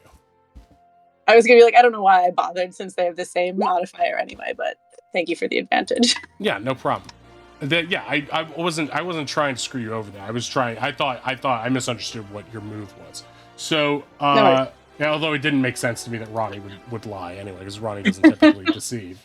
And so they're sort of like caught up in the two kobolds, and basically once the majority of your work is done and the main staff of the cabaret are doing most of the dishes and stuff like that, you go out back with them, just sort of hanging out, and they like offer you a cigarette, and they're just sort of like, you're just sort of like hanging out back in the alleyway behind the place.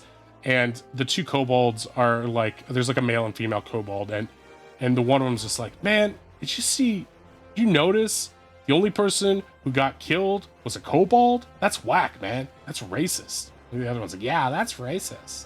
That's offensive. I mean, it's like they don't even see us as people. We're just like little animals to them. Yeah, I know, right? It's bullshit. And the Tabaxi's like, yeah, it's like bullshit, man. And he sneezes on the other two. Sorry. I'm like, God, you gotta stop, like, wear a mask or something, man. Ugh, it's all over me. You've been doing that on the food all night. No, I didn't. He does it again. So you sidle up to them and start talking about it, and the one the main kobold who was talking is like, oh yeah, it's pretty good. I like doing catering because we can get to move around Plantania a little bit. We don't usually leave OSR that much, but OSR is really nice. If you haven't been, have you been? Where's Osara? Would I have been to Osara? We'd moved around a lot, but I don't know where that is. It's on Plantania, so chances are you have not been. If this is your first time on Plantania, which I think it is, you probably have not been. He's just like, oh yeah, it's really nice, super hot, but just like beautiful ladies, just like wonderful mixed drinks, just like a real paradise. It's gotten a little hectic lately in the streets, but the nightlife, it's worth it, you know? But yeah, I like traveling. That's what I'm all about, you know? And have you all been with I think that they'll try to do a little like friendship the bonding thing of like heckles, like, ugh, get a load of this guy tone for long. Yeah, well, I started up about a year ago, and then I got my sister here involved, and I've been here for 4 weeks, says the cat. He's like, yeah, he's new. Can you tell? He rolls his eyes. What's that supposed to mean? You know what it means. Sneezy. He like wipes his face with his paw and then licks it. Yeah, it's all right. I mean, he's tough, but you know, a lot of places don't have good quality food. They just care about quantity, and he's trying to elevate it, so it's nice. It's a little bit nicer, yeah. I do like that, and he feeds you well. He's just, you know, you don't want to get in his eye line. You just want to make everything pristine. So if you can hang like that, and like, I think I can, and my sister's getting the hang of it. Yeah, I'm getting the hang of it. And like, yeah, it's all right. He's a tough guy. He's nice deep down, but he just, you know, if you see him when he's out to lunch and he's at breakfast, he'll act like he loves you. He's his best friend. But when you're on the clock, man, he's up your ass. Wow, that you all are really, really impressive. I don't know if I could hack that. Nah, you could do it. It just takes time. He knows you're gonna mess up in the beginning. We all mess up, but you just gotta roll with the punches, right? When he comes down on you, you just gotta be like, okay, it's not the end of the world anytime I get yelled at. That kind of thing. And thanks for the help, you know? We appreciate it. It's a stressful night. Yeah, my pleasure. Yeah. It's an interesting crowd. Are you all working the wedding tomorrow? Or the wedding on Saturday? Yeah, we got more people coming in. It's gonna be a big event, but yeah, we'll see you there. Are you gonna be there? Haven't quite figured out if I'll be able to. Hopefully. I don't suppose y'all need an extra hand. You know what? You should ask the boss man that. He already saw you did good work. That's not a bad idea. Yeah, you should go over to him and ask him. Tell him I said it was all right. Thanks. I'm sorry. I'm Ronnie. What's your name? Connix. Connix. Well, thanks, Connix. I really appreciate it. Yeah, no problem. Introduce myself to his sister and the Tabaxi as well. Right, and they both have names that they tell you.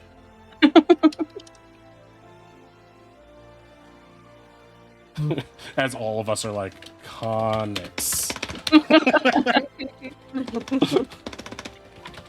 Con Ed?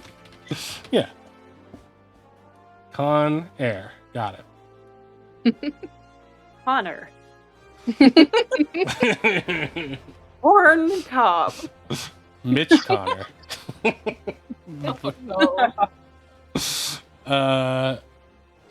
So yeah, he gives you the go ahead to talk to Chef Heckles about it. Chef Heckles is sort of like, even though he's not technically in charge of the kitchen crew, is still bossing them around like he is, and they look really frustrated by this. But he's like, "Does this look like a spot? This looks like a spot to me. Is this a spot?"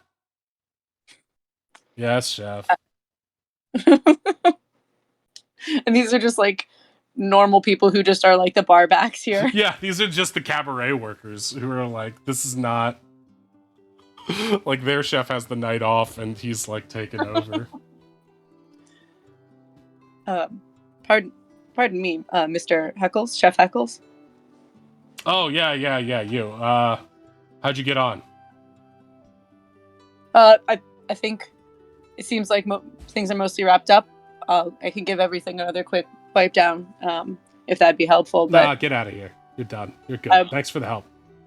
Yeah, my pleasure. Well, I was chatting with Connix, and he mentioned it might be helpful to have an extra hand or two for the weekend for the wedding. I'm not sure if that's the case, but I would love to offer my services.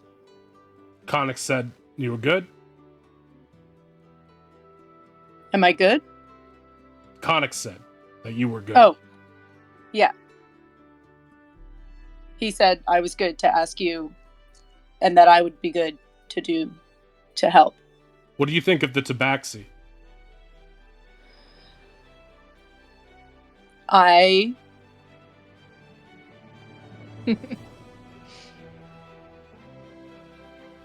think he has a lot of enthusiasm.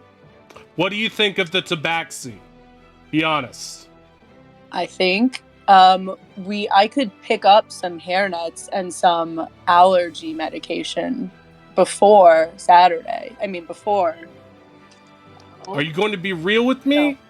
Do you want this job? Then you gotta be real. He's a mess. He was getting fur in the food and sneezing Jesus a lot. Christ. And All right, you're in. He's out. He's fired. Great. You got his job. Go tell him. I'm sorry. Go tell him he's fired. Okay. Okay, great. All right. See you at Saturday. I want you there at 6 a.m. All right? Sure. Okay, great. Get out of here. All right.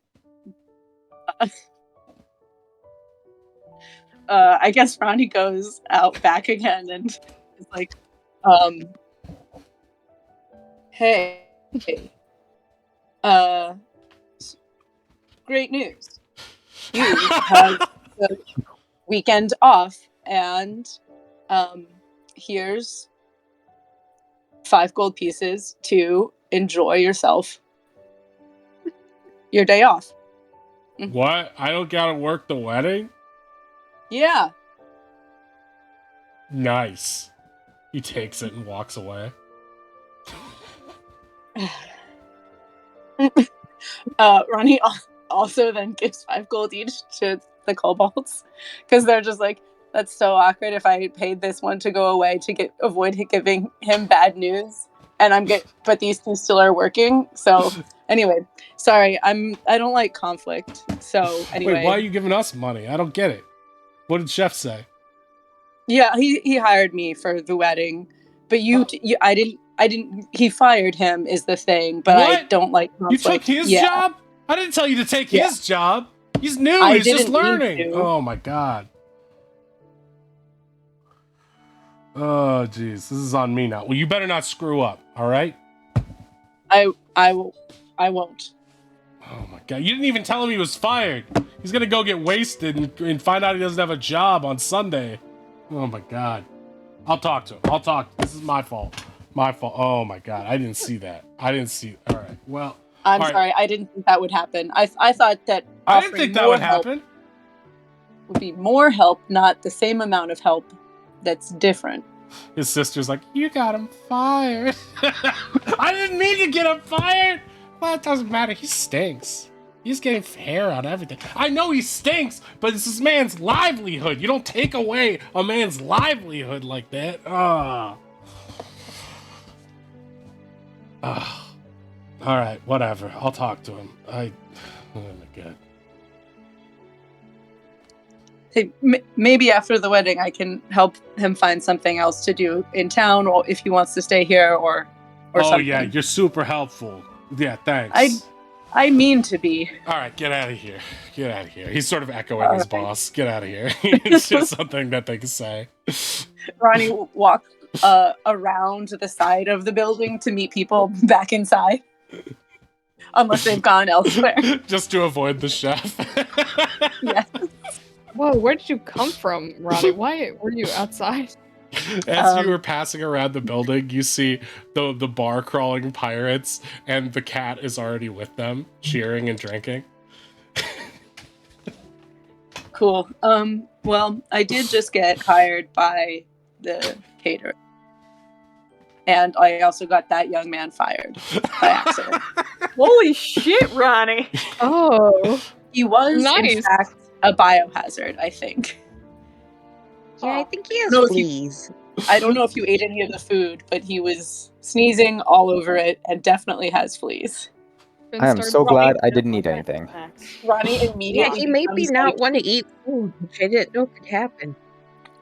like placebo. What is it like? Yeah, make a Have, con like, save to do see if they you have caught the fleas fleas. Oh my god. Don't forget +4 bonus. Oh yeah, because you're near way. Yeah. Okay, yeah, you don't, but you definitely have. You definitely have phantom fleas, and you're like gonna before bed. You're definitely going to like inspect your ears and everything for any mites or anything, because you're just like, ugh. He was sneezing a lot. Yeah. So I'll try to help him again. But anyway, so now I'll go in. I can go in with the caterers, and if we have more Well, you're people with- that what? You're with caterers part 1. We're still gonna try and get some caterer uniforms tomorrow, right? Oh yeah. I think so. But and hopefully I'll be able to, I don't know, vouch for you, or just make that easier, or give everyone some inside scoop about where to be and how. Oh, I was Anyway. gonna say like they unionized or something. I don't know. I was just gonna make it up as we go. I mean, That what other sounds legit like ways do you think we could get in? We have legit ins for 3 of us now. The invitation, a +1, and the caterer. Do you think we can get 2 more? Do we if want I just Allie? walked up as Bird Kid, they'd let me in. Yeah. Probably. Yeah. Yeah. That would Just probably Okay, work. we're good then. Wear the Wait, shades yeah. and Wait, we got it. I got it. Finn, you go as yourself. Kel, you're going to be her rabbit. So that when Okay. she does tricks. Yeah. Bird Kid, caterer, Dingus +1. And points at himself. That's 5. Wow. Good job counting. Thank you. I try very hard. I'm I was obsessed gonna- because. Oh, sorry. Go ahead. No, I was gonna give it to you anyway, since, let's be real, none of them can keep up with my moves. I feel like I should roll a deception check to not blush. I'm going to. Yeah, totally normal. Yeah, you and I, we know each other so well. As you guys are getting ready to leave, Connix is gonna come up to you again, Ronnie, and be like, "Chef wanted me to give you this. Have it memorized for the day. It appears to be the menu for the place." Oh, great. Thanks. So, yeah, it looks fairly complicated, but you've got some time to pore over it. And he's gonna look at you and be like, "Hey, you're You're an adventurer, right? Some of the time. I got some friends in the group coming in tomorrow, and there's been word on the street about this ape bothering people, hassling people. Not to mention the portal on the way in. Like, we came in too close. We had to rush. Portal almost sucked us in. Didn't see the ape, but I'm a little bit worried. If you guys are around tomorrow, maybe make sure that nothing happens to them. I'd appreciate it. Maybe help make up for the whole firing thing. I'll keep an eye out for them. Thanks. Internal Ronnie's going, fuck. All right. And on that note, we were going to take our break. Not friendship. We will be My back weakness. at 10 after the hour. So we will be right back.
Okay, we are back. And at this point, the bachelor party has ended. It's the end of the night. Let's see, it's been about probably 2.5, 3 hours at this point. So, you guys, it's nearing midnight. Is there anything you guys want to do for the rest of the night, or do you want to head back and call it? I mean, as pretty as this dress is, I kind of want to get out of it and take a bath to get a creepy man off my arm. Fair. Mhm. Fair and valid.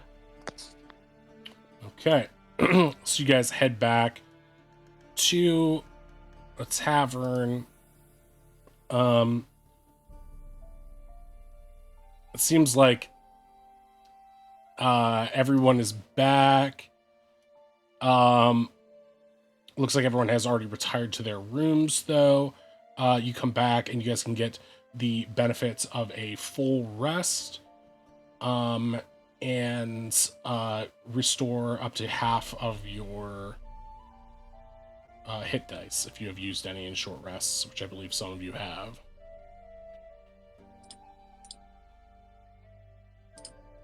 Okay, so it is now Friday morning.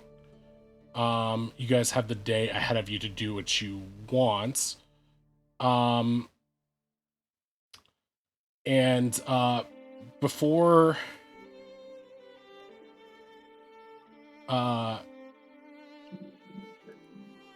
anything else is happening, you get a knock on the door just as you guys are waking up, and it is our good friend Yorkus, who's come to see you guys.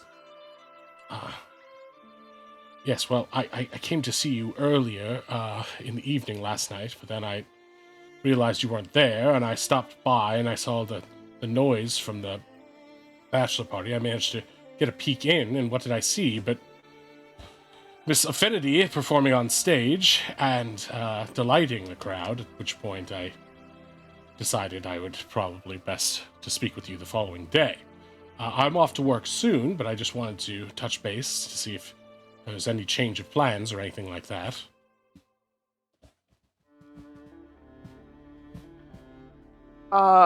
For Belle, yeah. Some plans have changed. Today's plans sounds like it's the same thing.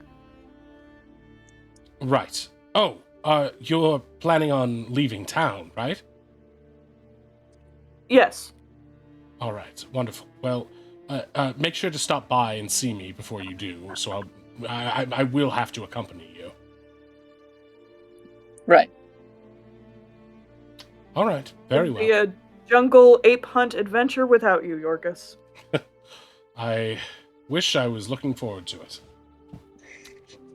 You're gonna help us catch a monkey. I suppose I am. His face turns a bit pale as he walks away. We'll be He's fine. gonna have a great time. Yeah, we've been on plenty of adventures, and we've, only once very nearly died. Speak for Yeah, yourself. as long as but there's no sandwiches. Yeah, we've only had one friend die before. I almost died. Ronnie Almost. ferociously scanning the menu for sandwiches. Oz, in the middle of the night, you felt something crawl up on you, and you quickly realized that it was Eddie. Eddie is back, and he is just chilling on your bed as you wake up in the morning. Oz is very much okay with this. Let's see here. As for the menu, Ronnie, you've been looking this over, I assume, just on and off at night and in the morning. Mhm. It is quite extensive. But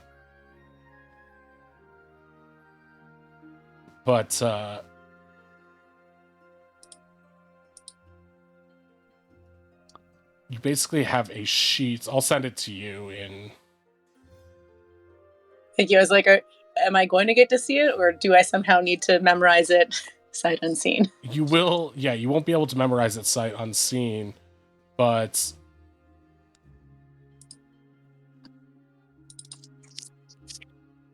wait, maybe, what's the best way I can do this? Or should I say, what is the most difficult for you way I can do this? For Ronnie or for me? What's the difference? Or both? Uh, okay, One okay. heart. Okay, I'm gonna make a screenshot of it.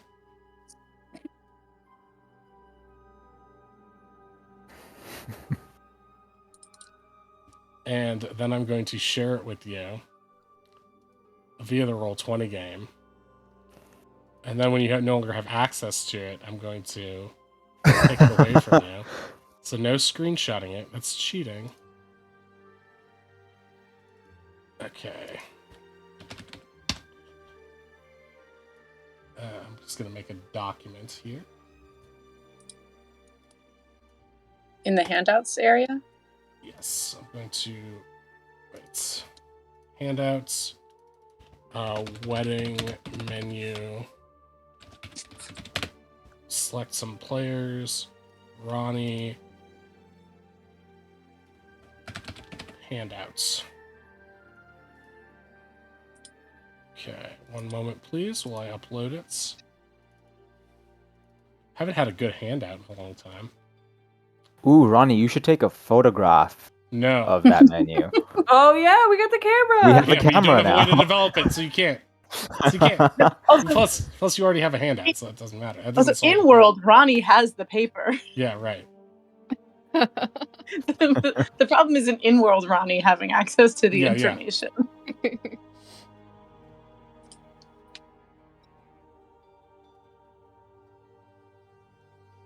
Okay, can you see that? Remember when the sandwich called us phlegm sacks? Mm. Those were the times. days. Oh yeah, the waterfall note. My deepest apologies, foolish phlegm sacks. That's classic. Okay, so to go down for this, for what Ronnie is looking at, you see stuffed mushrooms of the enchanted forest, raptor skewers, fire fruit and fey wine crusted eel steak, Sylvandian herb roasted chicken, yellow squash ravioli and pineapple, butter battered cheesecake with monkey tail pudding, Scorch's rum runner, Serendis blood wine, and of course pirate grog. So those are all menu items. Do you see the handout, Ronnie? Yeah, it's super intense. Exactly. Don't worry, you can share it with whoever else wants to dress as a caterer.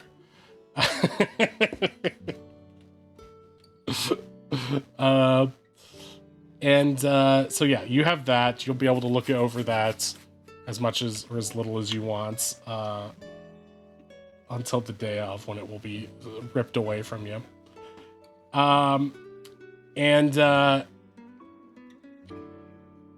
Okay, so you guys have the day to do what you want. You spend the morning getting ready and having some breakfast at the establishment. York is taking care of the price of that for you, and for, it seems, for the rest of your stay. So you don't have to worry about rations or meals or anything while you were staying in town for the time being. After a little bit, Chungo is going to come knocking on the door. And he's going to inquire about the plans and if everything is good with the catering plan, basically.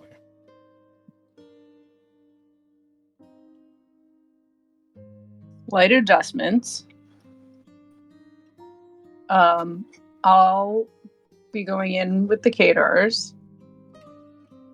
But Finn got a real invitation. Mm-hmm. She was like waving it very proudly. The innkeeper is applauding you.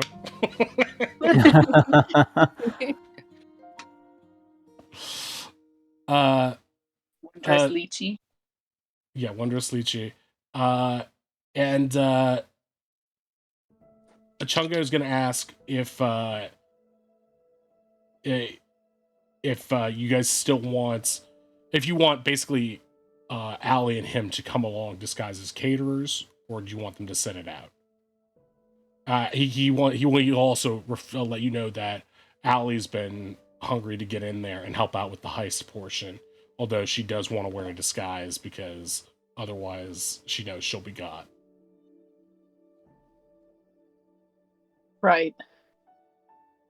Yeah, I don't see why not. They said they wanted to help. Yeah. Did we still want to bring along Polly and Tavian? Did they want to come? That seemed like the plan. Polly said that she was down to infiltrate, and so was Tavian. I mean, the more Polly distractions, the better. Polly and Tavian Yeah. are within earshot having breakfast at the adjacent table with you guys. And I think you floated to Tavian previously, one of you did, that this might be a possibility for his cooking. So you guys are able to corroborate with them. And but what you realize now is though the others, even though the others of you still have ways in, if you want, however many people you want to bring along to help you with this heist, or to aid as either distractions or as caterers, just to help you overall, you will need uniforms or disguises for them. Right. So you will need a total of 4 catering outfits for the NPCs.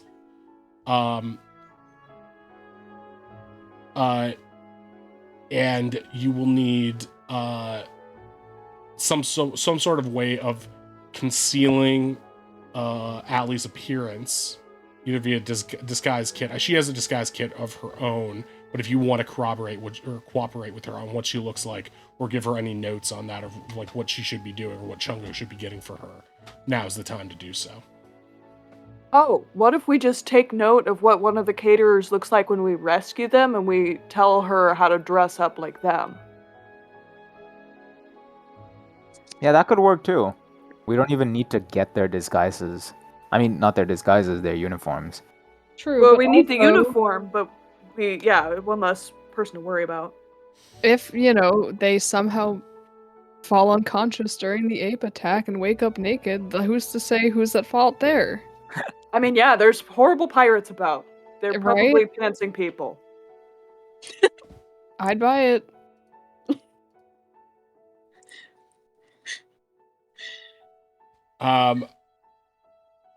Chungo's going to head off to Allie with the understanding that, unless you guys say otherwise, that they are both going to attend dressed as caterers, so long as you guys have the outfits to spare, and Polly and Tavian are on board, so long as they also have the outfits.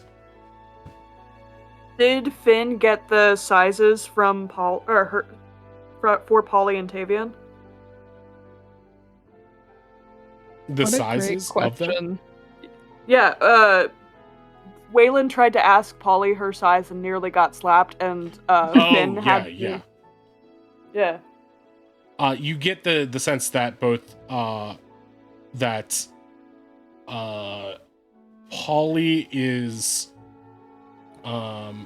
Allie and Finn are about the same height and similar build, and Polly is about a head shorter, and Tavian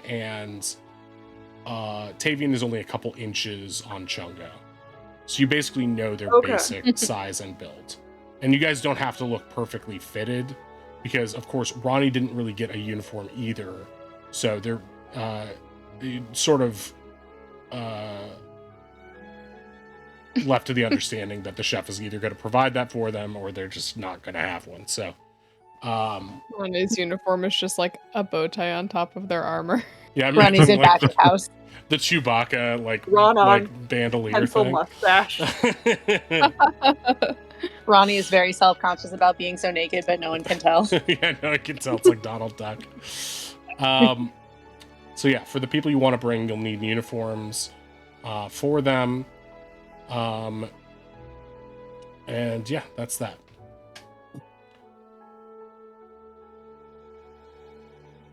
And yeah, and otherwise, you guys are free to go off and start looking for the other caterers on the road when you guys would like to. What was Neelix's sister's name? Harlix. Okay. Because my girl needs a dress. Oh shit, yeah, I need a suit.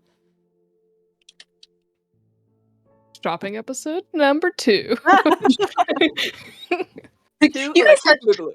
you have the ape covered, right? Yeah, you can take that on just the 3 of you, right? We have to get ready for our big date.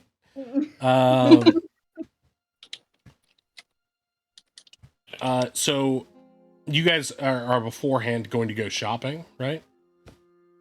I mean, logically, it would be smarter to wait till after the ape, just in case we die. But Yeah, but what if she'll need to take measurements and then work on it all day? Yeah. that's so true. Okay, yeah, no. We're gonna, Still working on the wedding dress. can we just Well, take like we a gotta little see if she can pit stop? even do it for us. She refused to do it for us last time, and now Maybe it's she'll even have a closer to wreck. the wedding. Well, here's my thinking, is that last time there were 3 women who were making one dress, which is why she was so swamped, right? Now there's only one. Plus I have an invite, which basically makes me a god here. So I feel like we could swing this, guys. I mean, who am I to say no to a god, I guess? That's the spirit. And if not, she'll have probably some inroads to some other designers. We can probably work with them too. Yeah, or we could see what's on the rack, she says, like, disappointedly. I'm so glad. I was about to have Ronnie be like, well, she probably has things that are already done, right? I don't know, Finn, you can make anything look one of a kind and unique and good and shit. Yeah, that's a good point. Trampling over the moment. She's just flipping her hair, she's eating it in, she's at her high.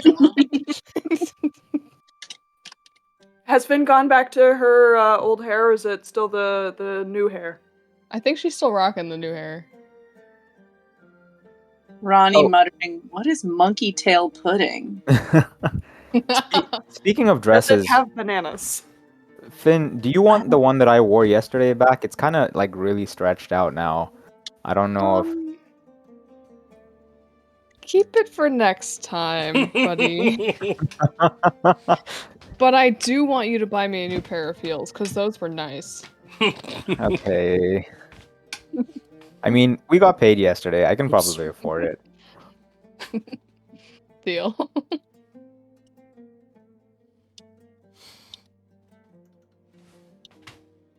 To Harlix? Briefly? I'm down. Yeah, Before let's Abe? go. Okay, so you make your way across town to Jezebel's, the dress shop and home of Harlix and Neelix Jezet. And whenever you'd gone by before, the lights are always on and lights are lit, and there was always a bustle of energy, fittings, that sort of thing going on. When you arrive now, it looks like there's zero activity inside. Could be that they're not open, you're not sure. But it doesn't Do they seem have, like like, a anything's going sign on. with hours? There's no sign with hours on the outside, or any indication that they are closed or anything like that. There's no open close sign or anything like that. I get the feeling Finn's gonna want to break in and steal a dress. Hey, we haven't gotten there yet. She's gonna knock first.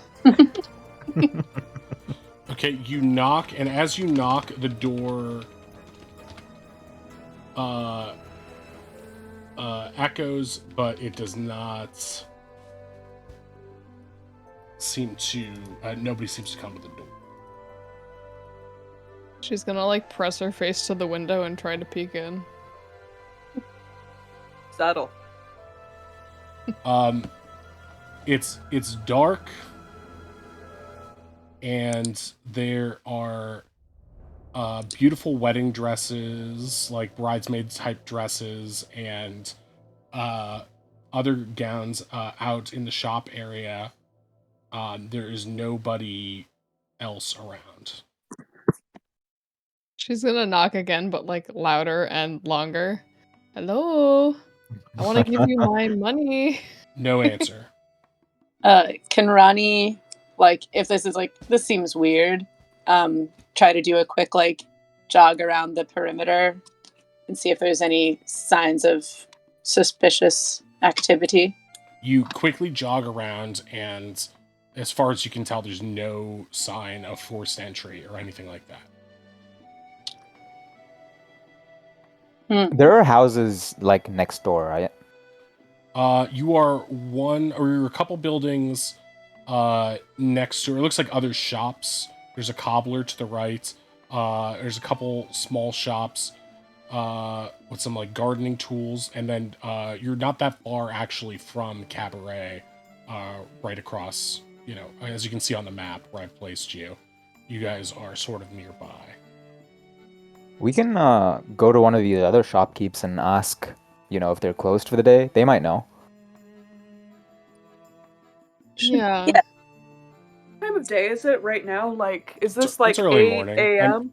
It's Okay. like it's probably, depending on how long you guys took to eat. I have a feeling that York has probably got over to you guys around 7 a.m. to make sure you were all right. Then went to work around 8. And so, yeah, it's probably like 8:30 now, a.m. Are the other shops around us open? Yeah, they all seem to be. Hmm. There's a Probably go ask. botanist lady, hobgoblin lady who is sweeping out front a little bit. Her path, there's a little bit of like dropped dirt and sort of mulch and compost stuff out front. She has some flowers for sale, that sort of thing. Looks like a lot of gardening supplies. Probably this is a farm supply shop for a lot of the farmers. What do you guys say? Should we go ask someone? What's up with this? I mean, Hurt. it is kind of early, but you'd think they'd be more busy with such a busy season. Well, maybe they're closed for the day, so that, it's the day before the wedding. Oh, do you think that lady, the Serendis, is hogging her all to herself? The bride hogging her wedding designer. Yeah. Yes, I exactly think that. Well, that's just rude. You're totally right. How dare. Well, maybe we can find Neelix and he can at least open it for us. And do what? What do we do once we get in? I don't know, maybe he'll know somebody. You just do the old throw the rocks at the window trick. Immediately as Wei says that, she's gonna take a rock and toss it up to the top window. Oh my god. Okay, make a sleight of hand. Wait, is this like a pebble, or did you like grab a whole ass rock? It's like too big to be a pebble, but not like it could break a window rock. It's somewhere in between. Wait, Right. outside a hand. Oh, I guess that makes sense. I'm good at that. Okay, it wraps against the window. No one comes to it. There's something a little creepy about this, right? Unless No, they're it's just like super drunk. sus. I mean, hungover. Maybe both. Is this Ronnie their comes- shop, or do they live here too? Both. Like a Both, lot of I see. older establishments, it is sort of just like Al's shop as well. It's both. It's like one in front, and then the upstairs is living quarters, sort of Skyrim style. Ronnie will And like nod his head and jog over to the woman sweeping. I beg your pardon. Do you know if Jezebel's is usually open at this time? Oh yes, they normally are. Is she not awake yet? It doesn't seem to be, but obviously it's a big day tomorrow, so I don't know if you happen to know if she would be busy elsewhere. Ronnie realizes they Unless, don't know where they're going with this sentence. I suppose she could have gone to see the bride or the captain, but normally she conducts all of her work here. It is very odd. She works more than sleeps, I would think. Is anything wrong? Just a sartorial emergency. Sartorial? My friend here needs a new dress for tomorrow. Oh, I see. Yes, I'm sure it'll be a lovely, lovely affair. Wish I could see it. She goes back to her sweeping. Are there any like cracks in the door? There is about a 6-inch, maybe not a 6-inch, but a couple inch divot under the door where you could probably roll that marble if that's what you're thinking. It sure is. Okay. Yeah, I'm gonna try to toss it far so I can, maybe it could hear or see things towards the back since we haven't really been able to see anything. Okay. It's Close going to up. be a little bit difficult to throw it far. You're gonna have to be careful with it. I guess you could flick it super hard is one way to do it. That's a under good the idea. door. But Classic yeah, monster. throwing it that close to the ground will just be difficult, but a flick would be doable, I think. Yeah, almost like mini golf, Sorry. but without the marble golf. utter. Yeah. Yeah, just playing marbles basically. So 1 second here. Does the scrying thing? I forget how we did this. Scrying. I have it I have written the somewhere. note for it here. I forget if is it single use or is it multiple use? That's the part I forget. I think it's multiple use. use because it was pretty expensive, right? Yeah, and it lasts for 12 seconds. Right. So you would just have to go pick it up again at that. Yeah. Maybe we could send a frog to Shops. get it. Ah, That's cute. Spying marble eye. Say the words, sight for a moment, and roll the marble. You'll be able to see through it. Yeah. Exactly. So it doesn't have any particular limits on it or anything like that. It's just a magical trinket. Okay, that lets you see through it for 12 seconds. Okay, great.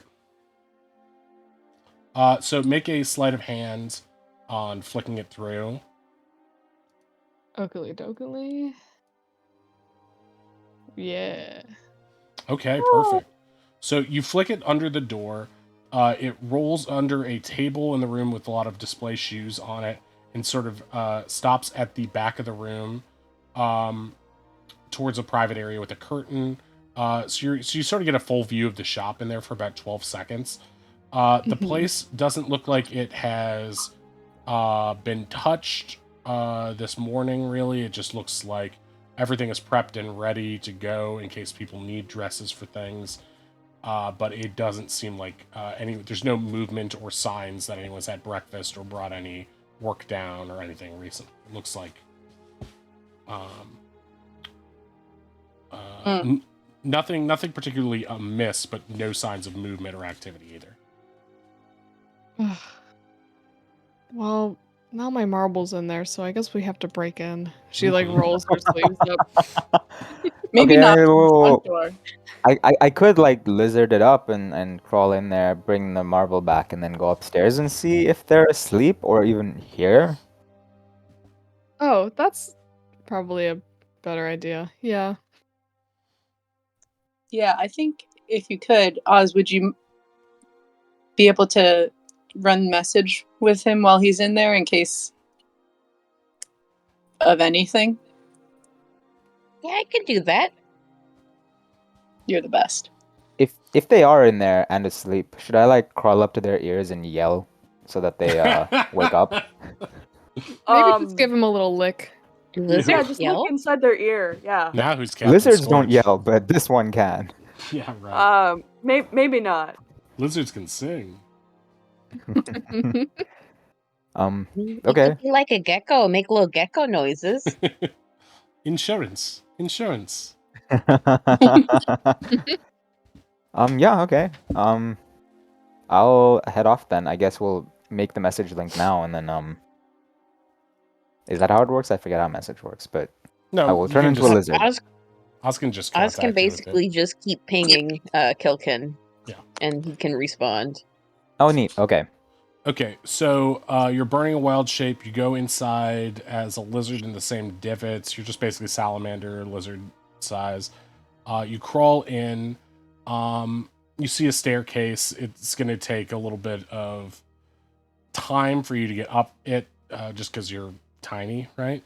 Yeah, but can I just like crawl up the walls instead? But I guess functionally it's the same thing. functionally, it's the same thing. It's the same amount of distance. You can get there a little bit faster that way because you're skipping a few inches, I think.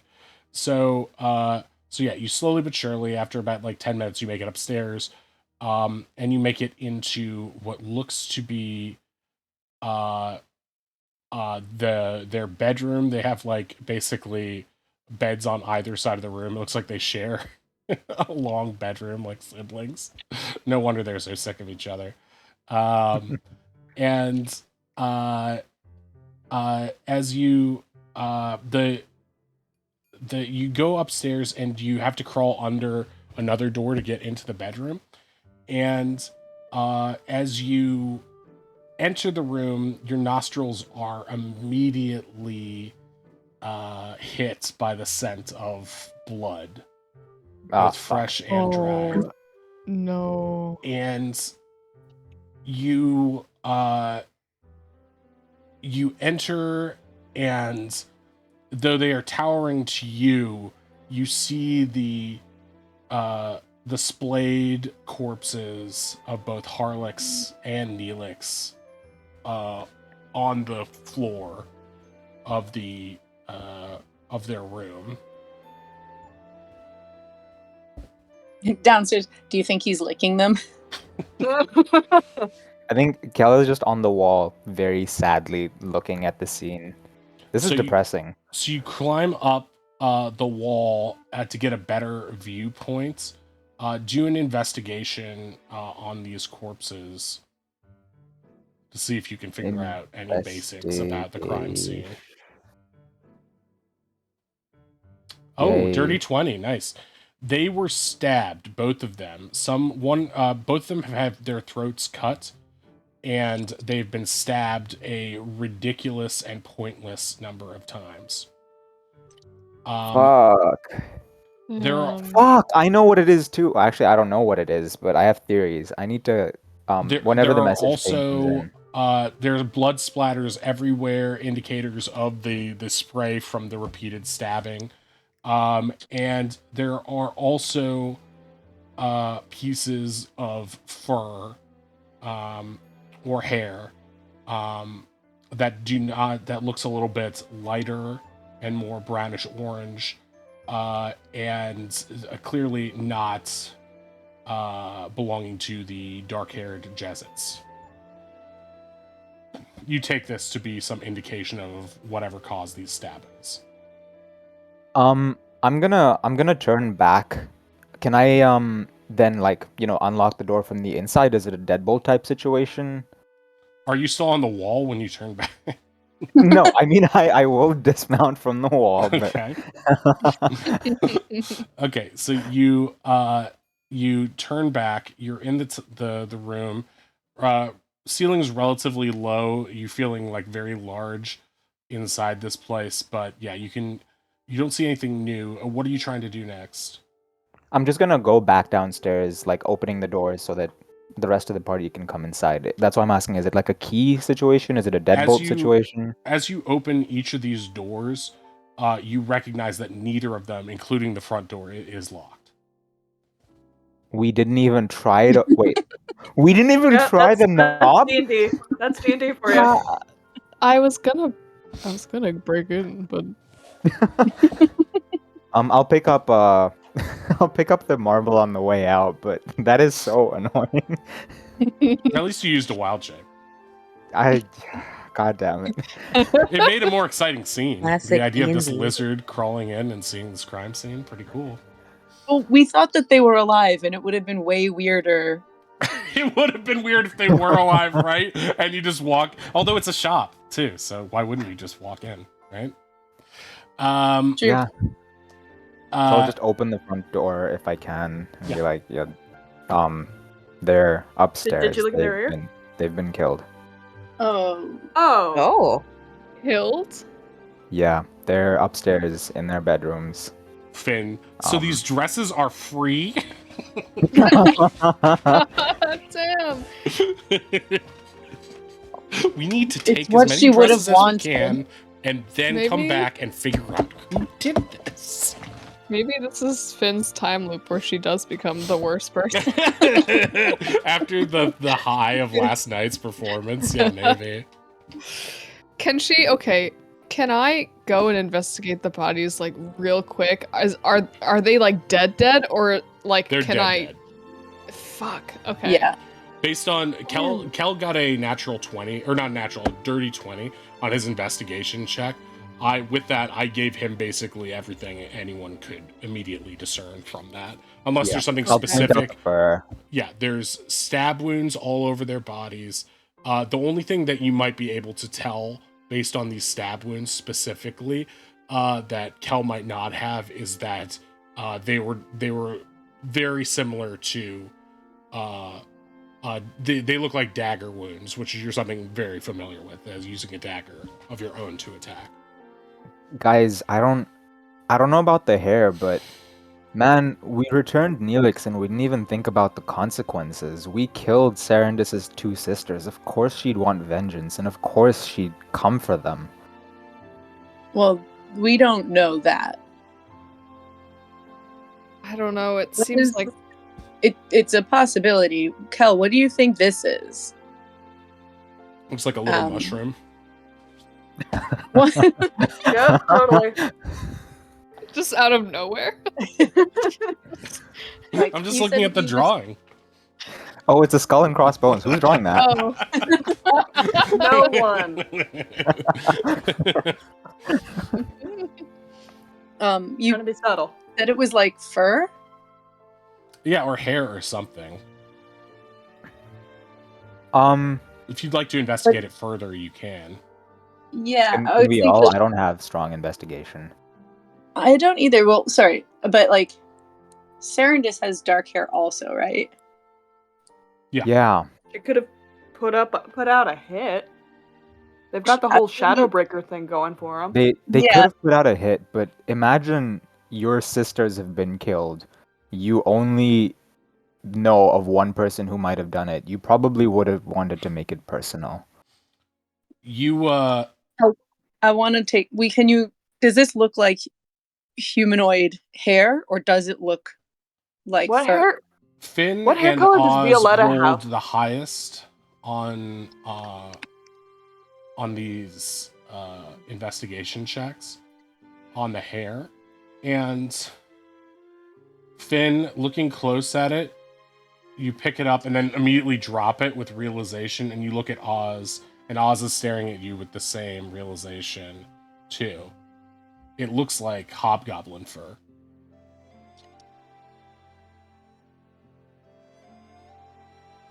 There's only two hobgoblins that you can think of immediately. The woman you just met next door and Captain Horatio. Ooh. Which one are they both ginger? Yeah. Okay. There's no way. Can I look out the window a little bit subtly and see if the woman is still there? Yep, she's still there sweeping. She's just having a casual conversation with Hooba Dooba right now. There's no way that Horatio would. I mean, during the bachelor party, that's. Well, here. Sarandis is upset. Scorch murked that guy on stage in front of anybody. Everybody. Say she comes to him, says her sisters are dead, and she asks him for a favor. Yeah. Oh, sorry. You guys keep talking. I just want to do something. I want to go back downstairs and shut the door and lock it to make sure we don't get random people wandering and thinking the shop's open. Good call. As you go downstairs, Kel, there's a little girl eating a lollipop inside the shop. Look at all my the God. dresses. Who are Yeah, you? I'm the janitor. I sweep this place and I forgot to lock the door. We're Make a not open right deception now. check. Fuck. Da-da-da-da-da. You're a wire! A wire! What are you doing upstairs, wobber? And she runs upstairs. I'm gonna just grab her. No. Like I'm just gonna grab. She's screaming. Before you know it, Hoopa Dooba and the gardener lady are both in at the front door, seeing you, someone who they've just seen, but someone, a large man, like grabbing a screaming, flailing child. Does the screaming attract the rest of the party from upstairs too? I need help. Yeah, I'm gonna go down there to smooth things over. Yeah, but they get there first, and they're like, "What are you doing? Let her go." I will immediately drop her and just be like, I'm sorry. She was just trying to run upstairs. He tried to kidnap me. I did not try to kidnap you. She's crying and holding the gardener lady's leg. Hooba Dooba is just shaking his head. I knew there was something off about that one. What do you mean? No, that's weird to assume. Look, I wasn't trying to do anything weird. She was just trying to run upstairs. I couldn't let that happen. Why? What are you doing upstairs? This isn't your place. It's not, and we will get out of here. We just cannot have her running upstairs. You have to trust me on that. You can. I don't even know. I think the jig's up. You can come upstairs if you want, but please don't let her. Hoob, we need Yeah, you guys are starting to come down the stairs at this point. As he's trying to explain himself. Finn, Hooba's gonna catch eyes of you and look at you and says, "Hey, what's going on here?" He's just gonna push past who he sees as a lesser magician's assistant and go toward the real talent and be like, "What's going on? You guys are on the staircase, Brady Bunch style." He's coming up to you along the railing, looking up at you, cradling up his long goblin nose at you. We're here to get some clothes for the wedding, you see, and these, I guess they had their own party or something up there. They're super fucking plastered, so it smells like booze. I don't think it's a good place for a kid right now. Make a deception check. Okay. Come on, +10, do something. Here we go. Oh, I gotcha. All right, everybody, show's over. They were just trying to keep the kid away from the glug, glug, glug, if you know what I mean. The Jesuits looks like they tied one on. Too much work, that'll happen. Maybe they got jealous of the bachelor party, I don't know. All right, everyone outside. These guys are good, I know them. All right, just be in and out, all right? And make sure to leave some money for them. Don't act like pirates, eh? Eh? All right, see ya. He leads them out and shuts the door. You're free to lock it now. Immediately. Ooh. Should we be hanging out in here considering what's upstairs? Yeah. I don't want Great. Aaron to walk in and us to immediately be implicated in this. Immediately, yeah. Oz's really wizard did not- intelligence is pinging like crazy, right now. Look, I may be a kid, Oz but seems I incredibly listen to a lot of nervous true being in crime. here. Yeah, you're right, Oz. I mean, on that front, SDGM. we're already kind of screwed. We told a lie that any immediate investigation will reveal was false. Yeah, we Take the probably should have just body? sent them to get the guard instead of lying. Yeah. Hear me out. Hear me No. out. I didn't have a lot of time to think about it. Look, hey, Second of all, Okay. we can do that right now. We can still just go straight to the guards. Yeah, the blood is dry. Yeah. It's clearly not fresh. We cannot have done this. We just arrived.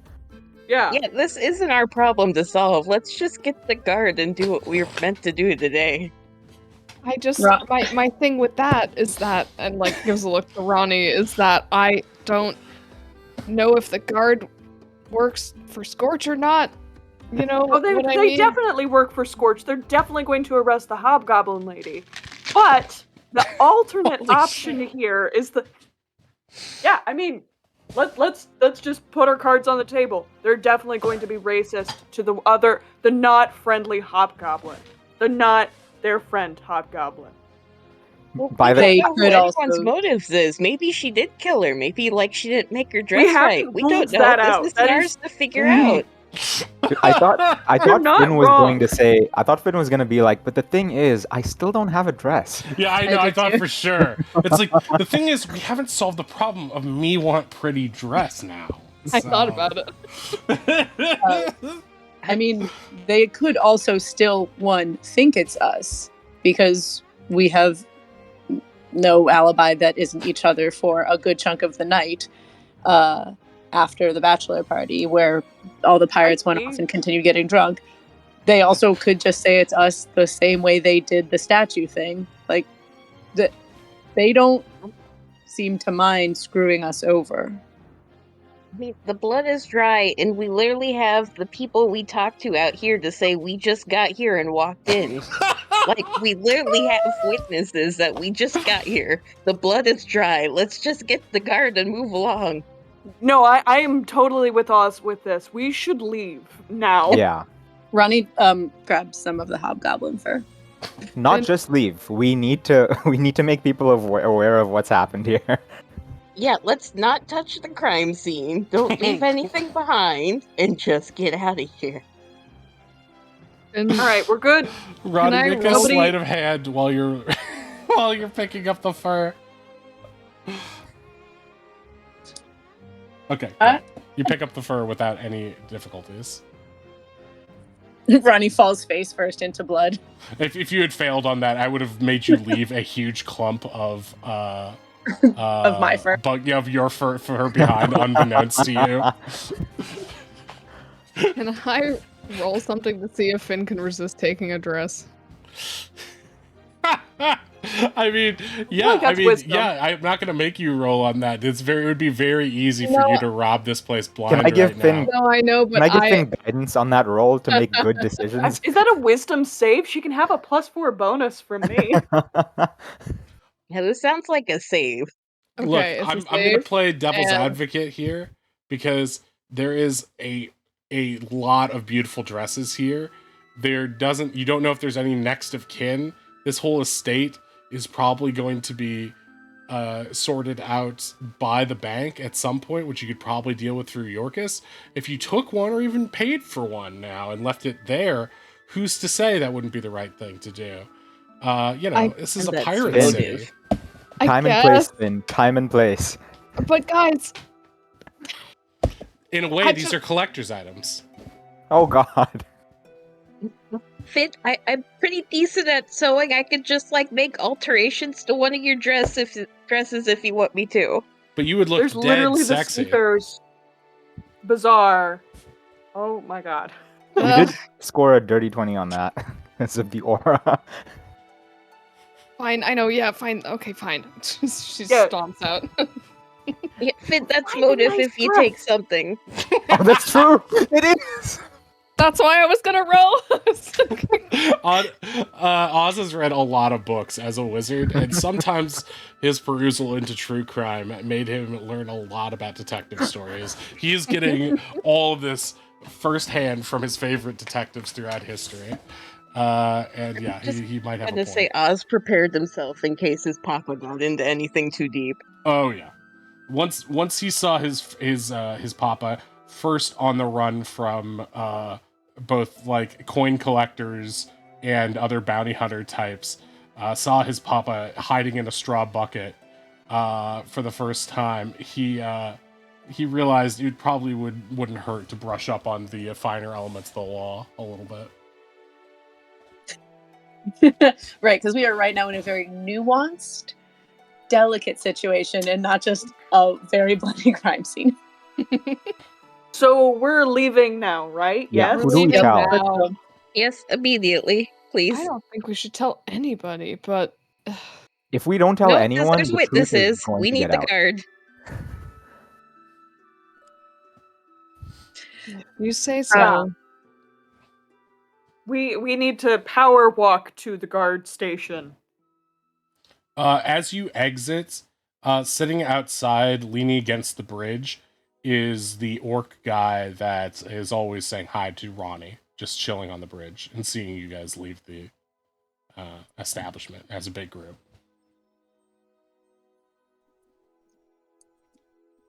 I think right as you all go on. I'll catch up. Hey, Hey, going dress crazy shopping? night. We tried, but doesn't seem like anyone was home. That's strange. Normally they're up at this hour, usually bickering. That's what we were told. Looked like the party really spilled out all over town last night, huh? Oh, you're telling me? Could barely sleep with all the noise. No kidding. Did you see where they all went? I mean, All over the place. We Every were- nice bar around town. I'm lucky enough to live on the north side of town, you know? But last night it wasn't so lucky just because of all the shouting. I mean, you could have screamed bloody murder last night and nobody would have heard a peep. It was that loud. well, ain't that something? No, what are Did they- so you doing anything today? Yeah, we were gonna. We've got some quest business. Oh, sure. I got to go to work in a little bit anyway, so I'm busy too. Oh yeah. Ma'am, what a pack, huh? They really stick together the whole time, unless yeah. anyone split off any times. You going to the wedding? Oh yeah, I picked up a shift with yeah. the catering company. Uh-huh. Oh, nice. Oh, you must be a good cook. I can make a meal. I'd They've like got to some try that fancy sometime. Sure, yeah. Will you be at the wedding? No. Guy like me wouldn't be invited to a fancy thing like that. Well, clearly not me either. All right. Well, okay. Good talking to you. I'll catch you later. I have to go catch up with them.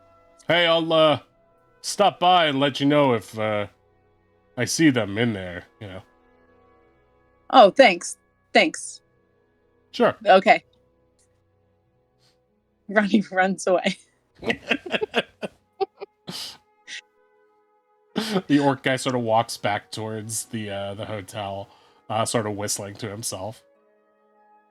For the record, Ronnie was trying to figure out if he'd seen anything suspicious, but then immediately lost control of the conversation. Yeah, my new favorite situation. Sorry, I'm trying to leave a crime scene. Are you flirting or what is happening?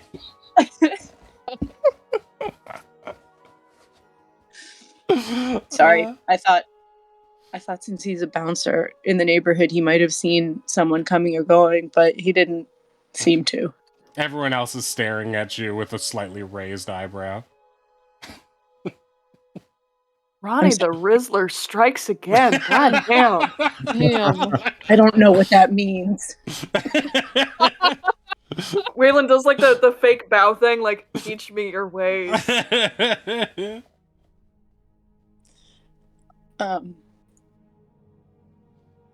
So anyway, sorry. I didn't mean to hold us up.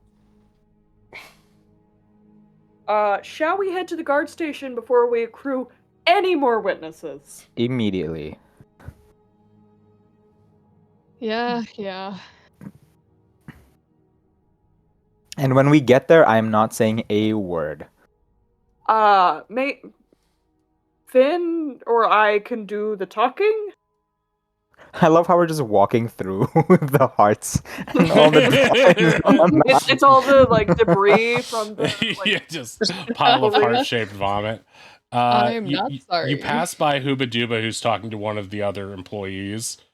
They've come in to clean up from last night. Do you say anything to Hooba Dooba as you guys are going by?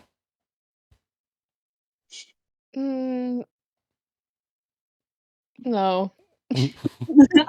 Okay, he sort of eyes you, and you guys keep on walking. You go to the guard station. As usual, there's two guys chatting out front. There's a bunch more just sort of milling about, shooting the shit. Some drinking on the job. It's the normal laissez-faire approach to doing their so-called duty. Yeah, Ronnie is hanging very back. Hey. It's hot Good cup morning. time. Hail and well met. You guys don't look very very busy. They just stare at you back very angrily.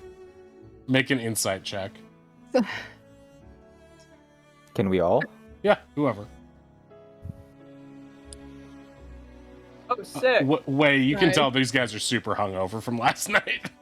You recognize some of the faces. One of the guardsmen is the cocky gambler guy, too. Fuck. Wait, the one who doesn't know how to play, or the one with the gambling addiction? The one who ended up winning, the gambling addiction. You don't see him outside, but you can see him through the window, like still playing, still drinking and playing cards even now at 9 a.m. Yeah, Waylon's gonna like see that. Let's see, how would I say? Just like, listen, we went to go get dress shopping, and you need to go see the Jesuits. You need to go see the Jesuits. I'm staying here. The Jesuits have been murdered. You need to go deal with that. Like brutally murdered. Yeah, the door was wide open. We walked in, we were gonna say hi, and they were super dead. Make a persuasion roll. With advantage, because Oz is helping. Sounds like a confession to me. Thing. Calming presence. Oh yeah, My calming calming presence. Yeah, you definitely can. Can I toss guidance on this roll? Yeah.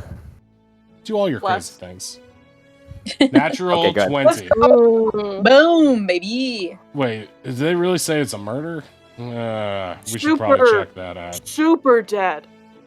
It's so quiet. Out here, listen to that. Birds chirping. You want dead quiet? Literally dead quiet in the Jesuits' shop. Wait. When did this happen? You got any I don't know, details? the blood was dry when we got there. It's all over their bedroom. It's All right. gnarly. Hey guys, I need a team of 4 real quick. Couple guys come to the door.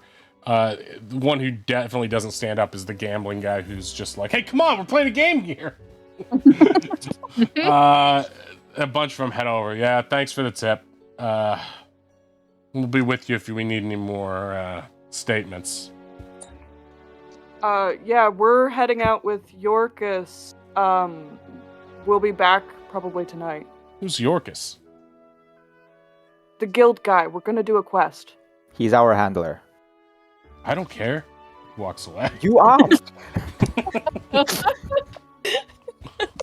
Absolutely perfect. Okay. You make your way back towards the center of town. Not really the center, but the southern half of town. And you see Polly and Tavian sipping some, looks like orange juice outside on the patio. As you recognize this as a patio that looks like a nice place to sleep if you were ever having a half-asleep kidnap dream. This is a good place to nap. At this point, yeah, you want to go check on Yorkus and hit the road? Yeah. Okay. You make your way over to Yorkus, and he is happy to see you, although a little bit still flustered. He finishes up with a client in about 10 minutes and then grabs this giant, looks like a yoga mat tube. I've described it before, on his back, metal, and he slings it over his back. He also has a satchel with him, and yeah, he is going to accompany you on this quest. I'll bring him out here. Well, he'll just be part of the party at this point. I'm just gonna look up his thingy. Here he is. Yorkus has his own sheets and will be able to join you in combat. If it looks like he is in danger, he will pull back though. So he's only going to be useful. Good. Yeah. He will focus on Fair. self-preservation after a certain point during combat. And yeah, you guys, now that you are with him, he sort of pulls up your writ de compte and makes a stamp on it, and you guys can see that some sort of magical illusion is taking place where it looks like you guys are giving an asterisk caveat on your thing that you are allowed to leave with Yorkus's permission today. At which point you guys are able to go on the road to... your game plan today is to deal with the ape, right? That's the quest you're taking? Yeah, Yes, I the believe- ape in the portal, right? Yeah. Let's review They're the both map on our briefly. radar.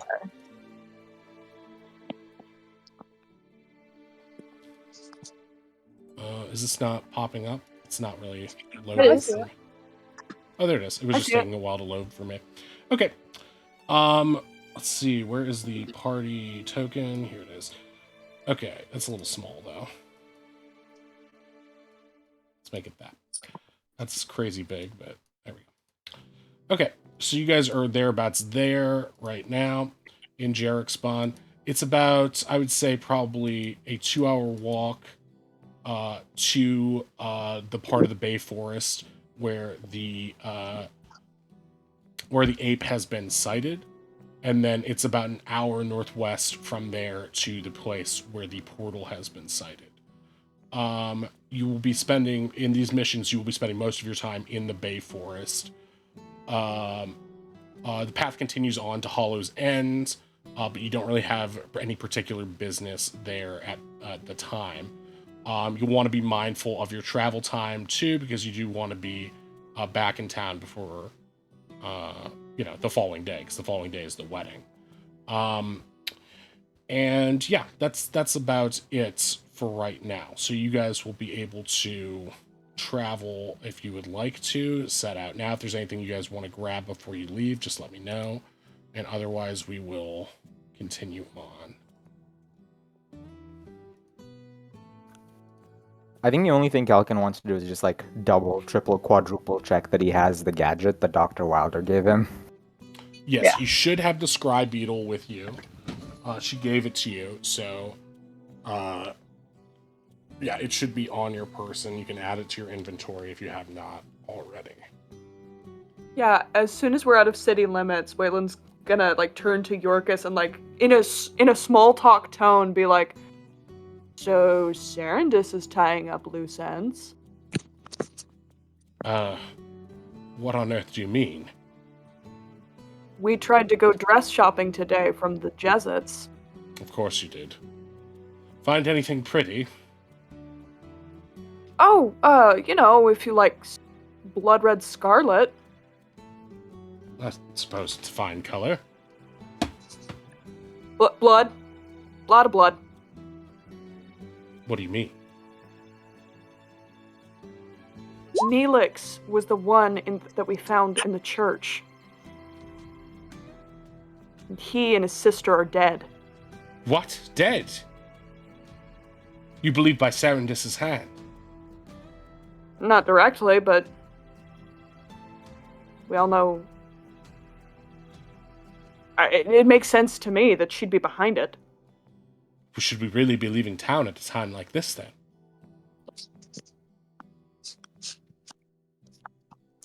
At this point, we need to carry on with the plan. We need everything we can get in our favor.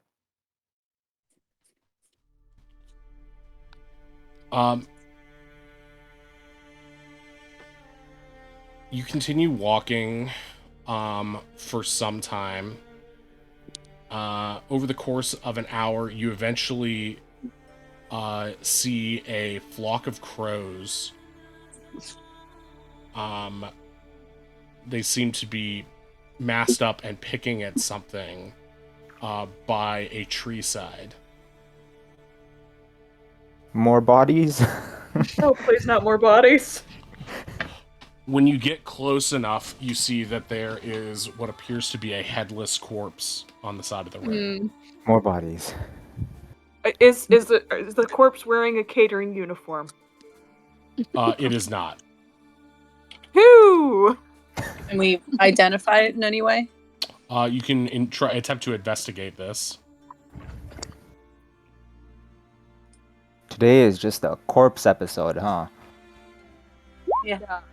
We got really lulled by the credit limit. Just like, well, we'll just keep going out, I guess. Yorkus is blanching What's at this, trying to hold back his breakfast.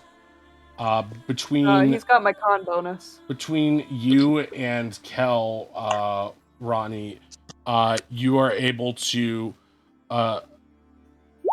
identify this as a human woman, what looks to be a flower girl, likely from Jarexbun, who is out picking wildflowers when something attacked her. It is unclear what or who. However, the clean cut across her neck does suggest it was done by blade rather than by a beast. It also strikes you more as something a creature might do to collect a trophy rather than something that a beast would do, leaving the body relatively intact aside from all the crow bites.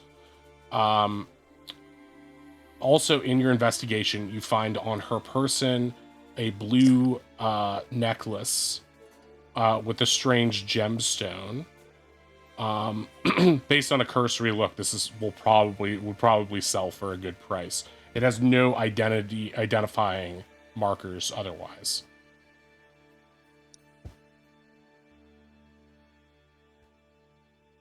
Maybe on the way back, we can bring her body and at least, take it to the cemetery. At the very least, it seems pretty. I don't know if she had family or not, but I can't imagine they'd probably be worried out of their minds if she just left and never came back. I think I like that idea, Kel. Thank you. It might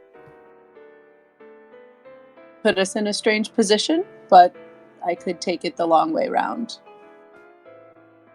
Is that a euphemism? No? It might, For what? For what? Euphemism for what? It might put her in a strange position. That's all I'm saying. I'm now Oh going to my. start saying that in real life with no context, It's time just to for me make to take everyone you the stop and be like, long "Wait, way what?" around. I think Roddy's like concerned that now we are going to be seen with everybody in town. Mhm. Eh. Hey. Body yada yada. But also really does want to do something to lay her to rest on our way back. I think for now, they probably just sort of like try to arrange the body with a little like composure, despite being headless. Sort of take a knee for a moment, and just like be still and wish the spirit peace and rest. But isn't gonna like try to scare the crows off or anything like that. Because that's their role too. Wait, so you're basically laying the body to rest. You're not digging a grave, but you're just saying like a prayer for No, it? I'm not going to stop and do that. I'm just going to try to like arrange the body so that like it's not like splayed necessarily, and just like take a moment of silence with it. Okay. And then go on. All right, you do so. Make a religion check real quick. Interesting. Not a strong suit. Oh, wow. Hey. In a row. Let's we are see out of the this. town, and Ronnie is Natural back, baby. 20. You feel a sense of calm emanating from you, and the light of a blessing emanates from you and sort of enchants the body. You get the strange sensation that the body will be protected for the rest of the day from scavenging animals. Oh wow. I think Ronnie's a little alarmed and surprised, but just sort of like, okay, we should keep moving. You continue on for another hour, and you the day is hot, and the road is mostly flat with slight curves. But as you get up close, you see something of interest which has been sticking out to you for a while. Most of you're sort of like surrounded on either side by just the forests, and you see some slight like hills, the sort of like very small cliffs, but they do make an interesting outcropping that sort of creates little physical structures on either side of the road, and with still some scattered trees and stuff like that. As you approach, Ronnie, if you could, you're leading the party, right? I assume you are. Probably. So, if you could you make a survival check for me?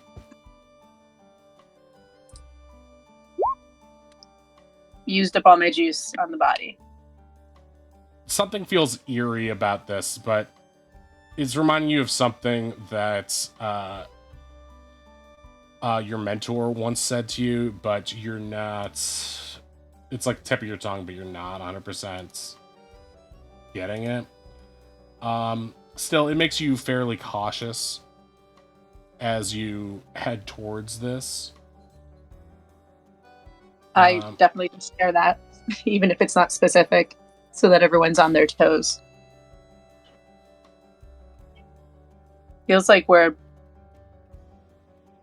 I don't know, the back of my head, I haven't been in mountains for a while, but feels like a channel or a choke point is coming up. Just eyes up, everyone.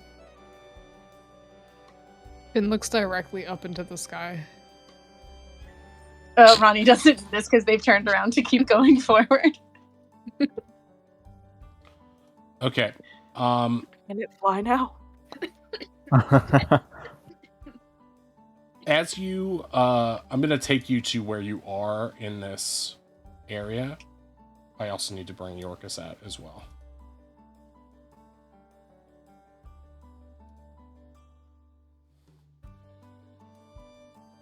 And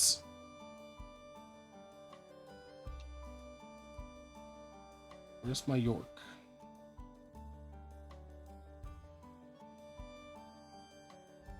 Can you guys all see that? Yes. The Okay, map? so yes, you can see you're Yep. going through what's like a very small ravine. The path, that's the way the path leads as you continue sort of northwest. And Dang it. I feel like what I said made sense now. And I'm anxious. yeah, what you said made total sense. Um uh as you uh as you approach this area, you get the feeling that there's something moving, but it is completely indistinguishable for you right now. I'd like you guys all to roll perception checks right now. That's about right. Nice. Nice. Perfect music for this. Okay. All right. Now I'm going to roll some Other things. other things. Okay. One moment. Pause for rollies. Okay. Pause for heart attacks. To They all just your immediate left and right, Kel, Oz, actually basically everybody here notices to your immediate left and right that these are the telltale signs here and here. I'll just show you of dryads in the trees.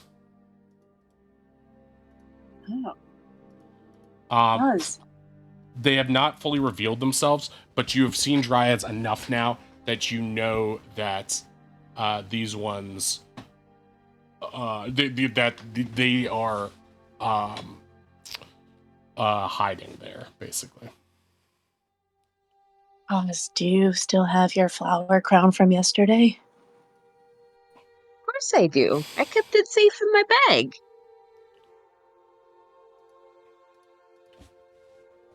Maybe it will help them see us as friends if they see you with a gift from their kind, or maybe they're neighbors who don't like each other. I don't really know much about dryads. Yeah, no, they're super nice. Oz pulls out the flower crown and puts it on Ronnie. There you go. Oh, right. Ronnie has been like fully like squatted down to like Yeah, right. I'm imagining whispers that to happening. Oz. Oz levitates up and puts it on you, and then levitates back down. Oh, thank you. Are you sure you don't want to wear it? I can't speak to them, you know. Well, it's okay. I Okay, can still speak to them without it. of course. All right. I guess they look back at everyone. Should we announce ourselves or just continue? We're not in the woods yet. Do we want to find out if the dryads are team poison ape or not? Yeah. I think that sounds good. Since ultimately, like, looks at Kel, we're also trying to help it, right? Yeah, we are. We don't want to hurt it. Then Although, let's see what they feel before we tell them our plan. Waylon leans over to Okay. Finn. Weren't we supposed to kick their ass? I- The ape's ass? I'm pretty sure that, yeah, I don't know. Yeah. I don't know how to do that without hurting somebody. She shrugs.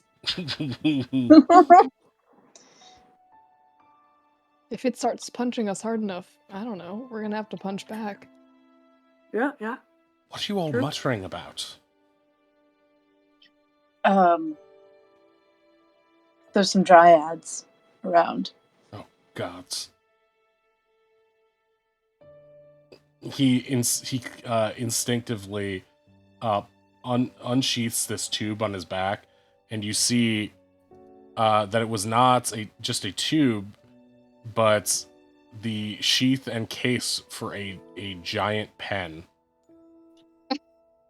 Wait, Hell yeah. No, no, no. No, we're not gonna fight them. We're gonna ask them if they're okay. You're going to ask them if they're okay. I'm going to stay back here and prepare to Yeah. get attacked. Okay, Stand pen behind me nice. and hide the weapon. They don't like it when people start to get a little testy. I don't Yeah, know how put the much pen down. experience you have with the dryads in these parts, but not all are quite as permissive and playful as the ones closer to Jarexbun. well, fortunately for us, we have someone who's capable of making friends with just about anything. These might not be the kind How's the that you smiling? wish to make friends with. If they ventured this far out from the deep woods, they likely are waiting to ambush us along the road. I would tread very lightly and not put yourself in a position of any disadvantage. So should we call That's over? Oz's specialty. Yeah, what do you think we should do, Oz? This is your kind of area. I mean, everyone's friend until they prove they're not friend. So right now they're friend. Should we say hello before we go into that narrow-looking choke point? Yeah, probably.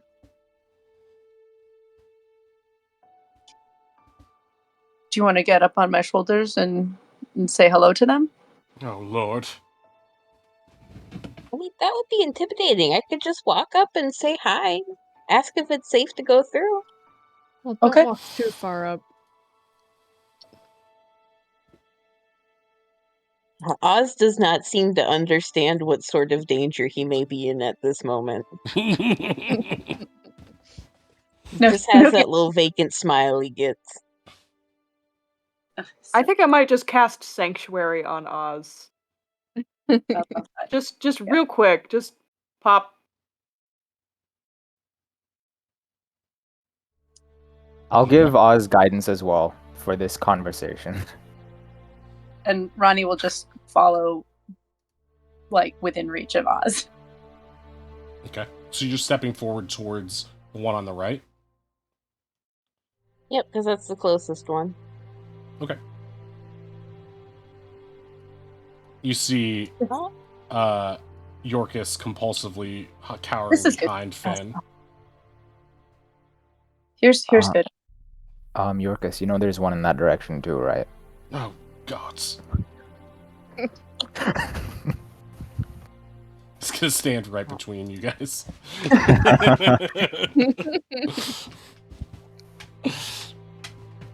So have you spoken to it yet, Oz? Oz is gonna call out an elvish, hi. We don't need to intrude if this is your guys' land. We're just wondering if it's, like, safe to pass through, or if you're, like, hiding from someone dangerous or something. Do any of you speak Sylvan? No. Ozzy does not, only Okay. elvish. So Oz, you're going to get a sense of this one here recoiling slightly and then calling out very loudly in a language you don't understand. Something that sounds like and then suddenly from the hills over here and here, you see two more creatures emerge, woodwoes, like the kind that you spotted previously. And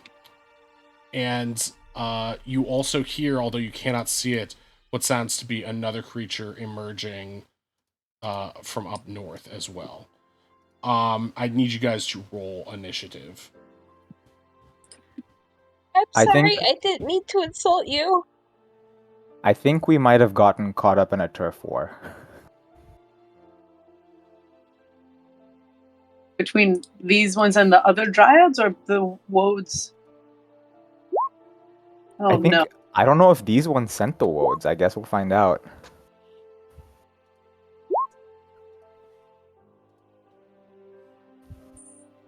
I love coming into battle with one wild shape charge.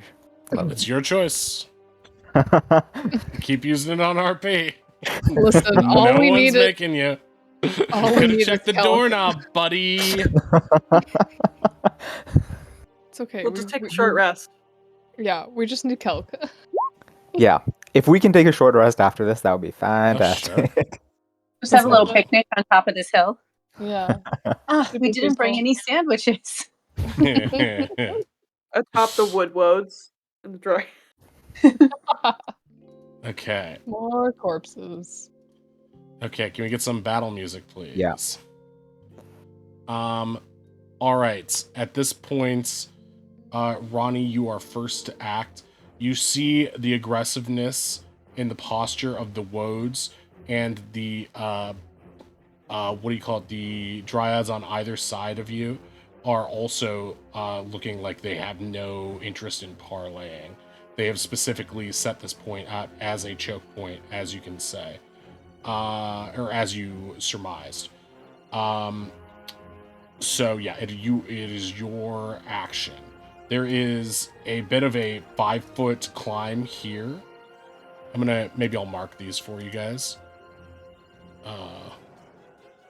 Let's say this is 5 and this is 10 foot height, and this is another 5 up here. So yeah, it is difficult terrain to climb that stuff. However, there should be paths up top as well.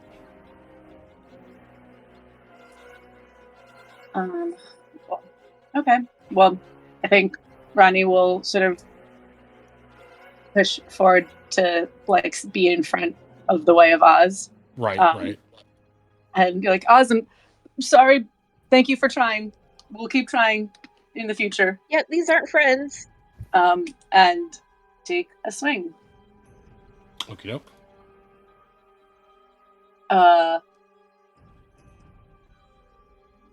With their new battle axe. Oh yeah, you got the magic battle axe. Well, yeah, I did. Okay, 18 will hit. Rad.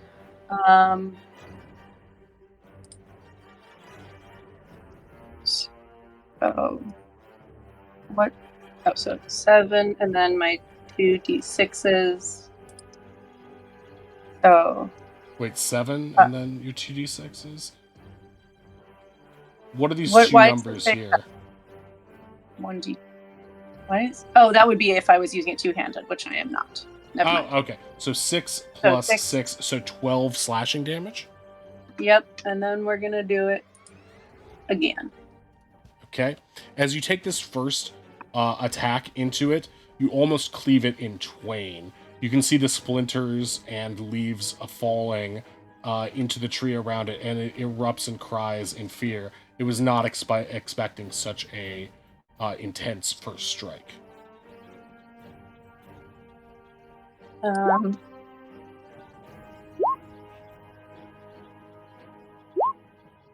Another 16.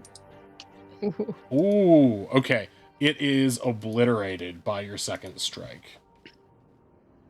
And it falls Damn. dead back to the ground, newly composted.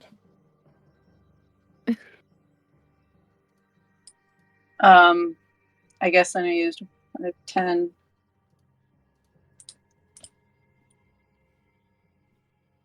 So, sorry, I zoomed out instead of in. 15. I have 20 feet of movement, Mhm. but I guess I can't get here because there's it would be 25. 10, 5, 10. 15. If you were trying to, you could get to here, but then if you moved any more, if you were moving up to here, yeah, it would be doubled. Okay. So you could stop there. Then yeah, I'll just sort of position myself here so that I'm blocking Oz. ideally giving us cover. Theoretically, I mean, yeah.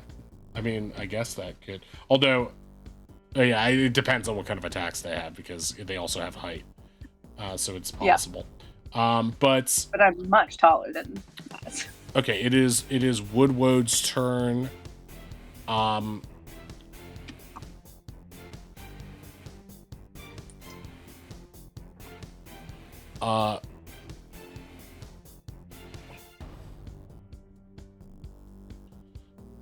Okay, so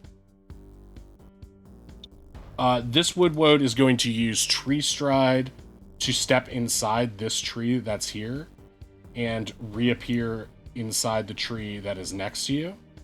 And is going to move forward, and it is going to make 2 club attacks on you, Ronnie.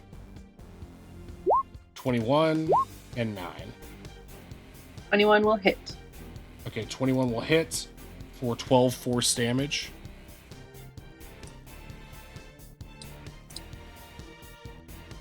That will end its turn.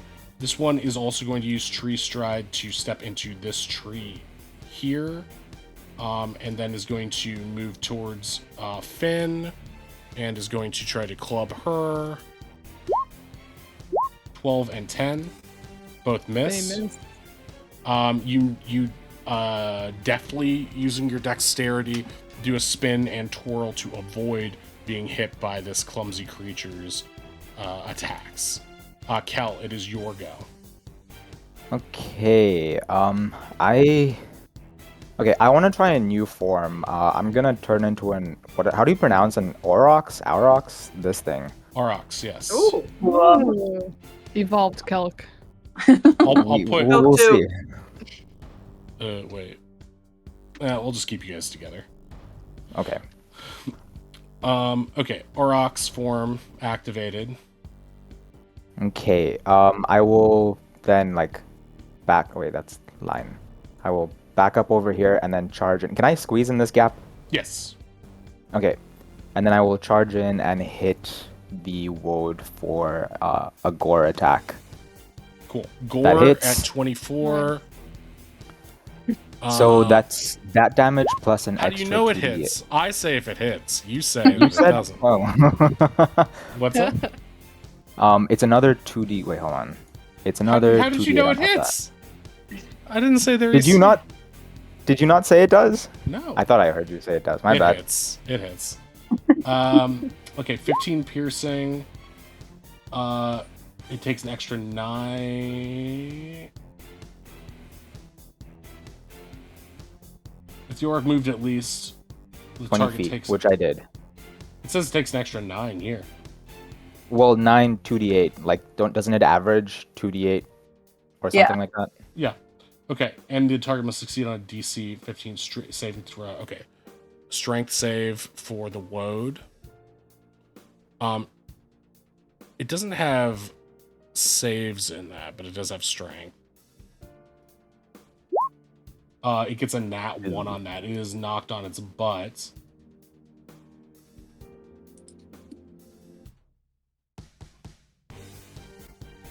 Okay, it is knocked down. It is now prone. Okay. That's everything I can do. So, end of my turn.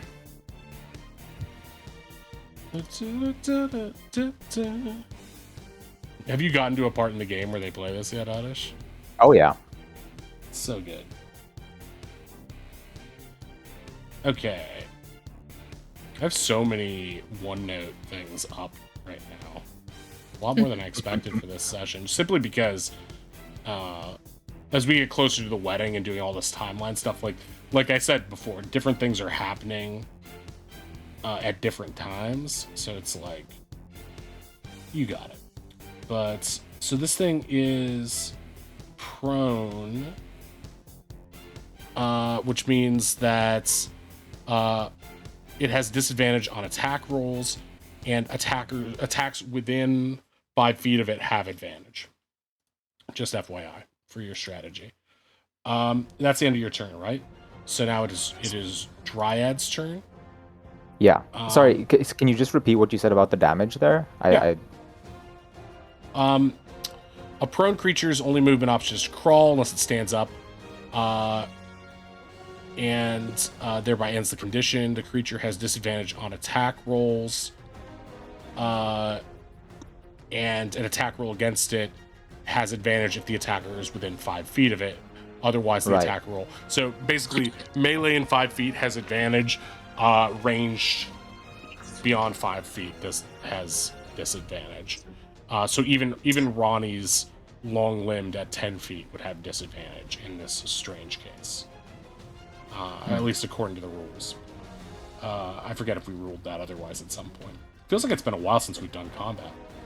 Yeah, it has been. A lot of RP. At least Ronnie gets to go before the ward, so that's good. Yeah, that's good. So, yeah, the woad is down, and also Ronnie's within range, so it doesn't matter either way. Okay, so we got some dryads left. The dryads also have tree stride, but I've got to check out the distance on 60 feet here. Tree stride is so cool. Yeah, it's really cool. So this one is gonna move here into this tree. It's moving from one tree to another. And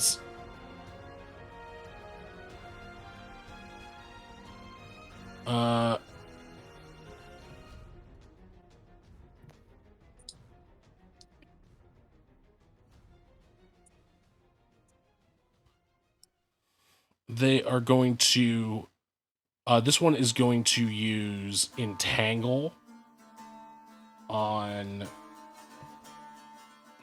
everyone in here.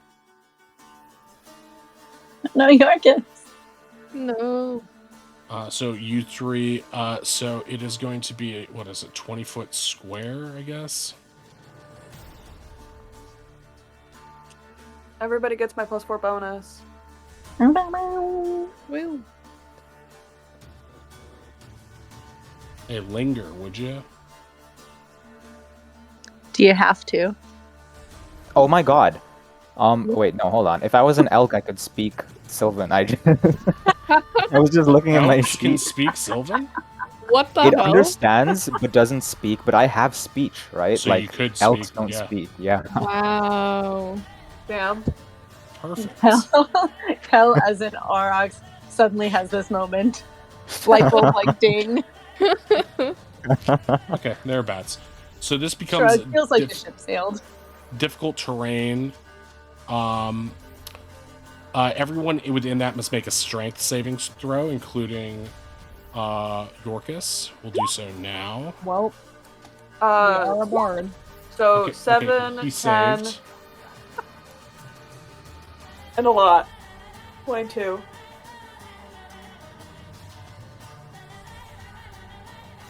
Seven, 10. So what you needed to beat was...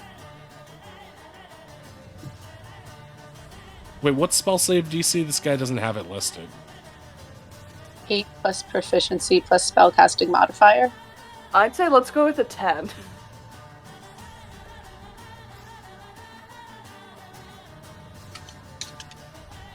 If I cast this, will it work?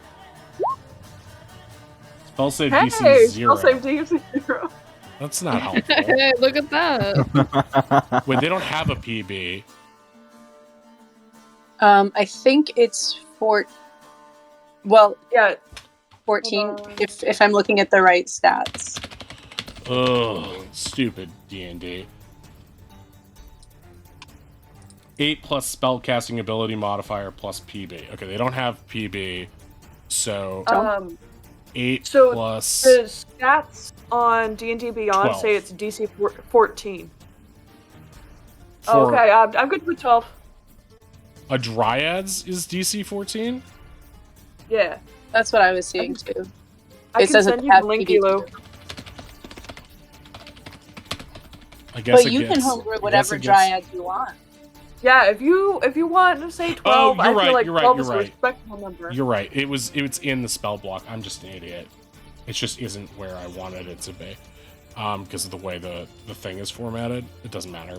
But you're right, it is 14. So that means 2 fails. So Finn and Wei are restrained. Together? Just kidding. Oh. You feel the tentacles pushing you closer and closer together. What is happening?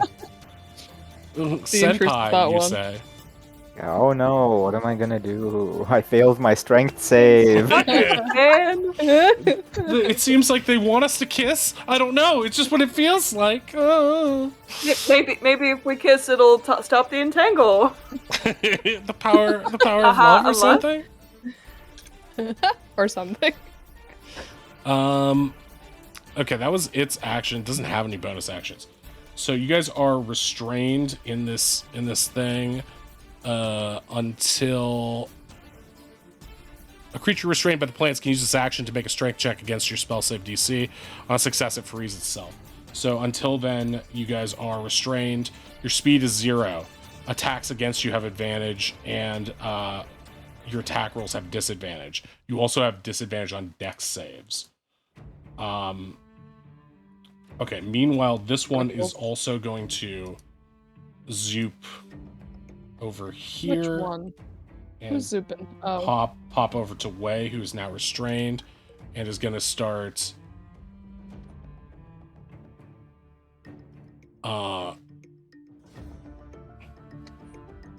It hasn't cast Shillelagh yet, so it's just going to be a regular club attack. You can't see it because I'm restrained, but I'm flipping you off right now. Actually, it's going to cast Shillelagh now, so it can. Wow. Because it's a bonus action, right? To flip someone off.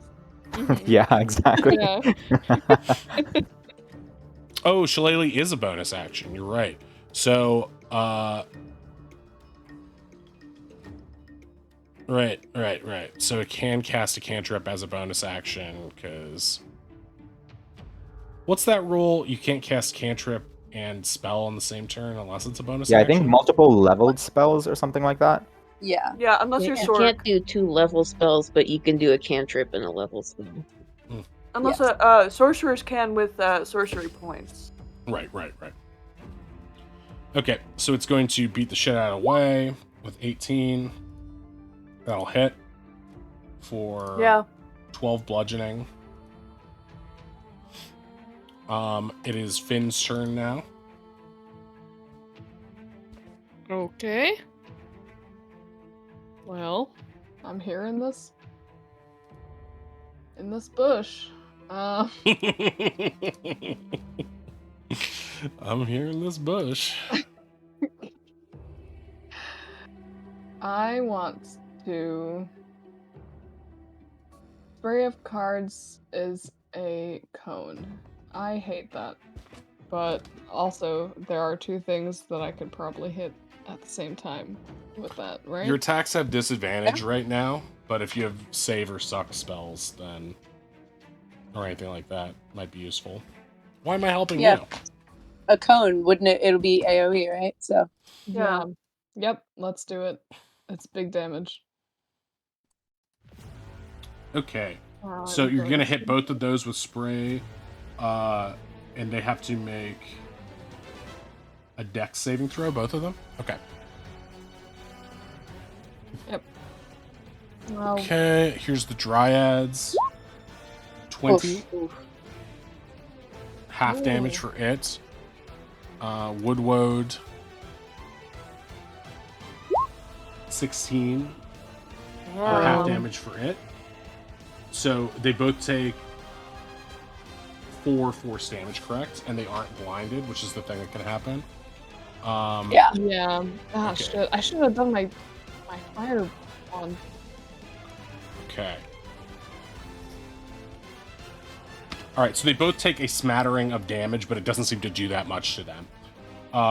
As a bonus action, I will tap Wei with my foot through the vines and give him Bardic. Guys, this isn't the time to be playing footsie. Wei thinks you're playing footsie and is immediately inspired. Yes. You know, mid-combat boarding.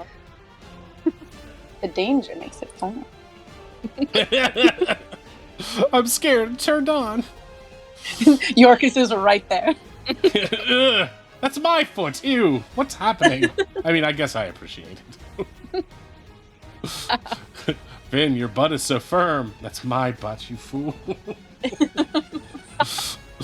Okay. So he's going to get himself out of...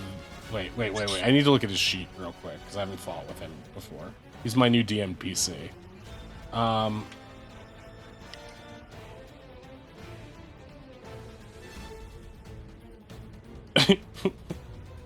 Okay, Yorkus has multi-attack. That's neat. So he's going to... I could free myself, but I so appreciate the wall of cover you're providing for me. And instead, I shall shoot them from here. He's going to pull out his giant pen and fire a blast of corrosive ink from it.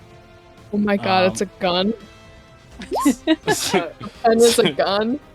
So he shot this little guy, Dryad, for 6 acid. Does it have acid resistance? No. So it takes the 6. Great. And then it needs to make a dex save, which it fails. It is blinded until the start of its next turn. He turns to you. He's like, "Well, I guess one of us is gonna blind it." So yeah, it can't see. It automatically fails ability checks for sight, and attack rolls against it have advantage, and its attack rolls have disadvantage. So you guys are all in a real disadvantage off right now. It's gonna be. It's like, well, I'm restrained and you're blind, so it cancels out. Pretty much. Someone say a diss off. And so he's gonna try to do the same thing against the Woad, with less effect because the Woad has higher AC, so he misses that. Drat. He's going to go 10, 15, wait, 10, yeah, 15, 20, 25. I'm just going to stay here. Wei, it's your go. Yeah. I've got... I could try to break out or I could try to attack. Fuck it, I'm gonna try and attack.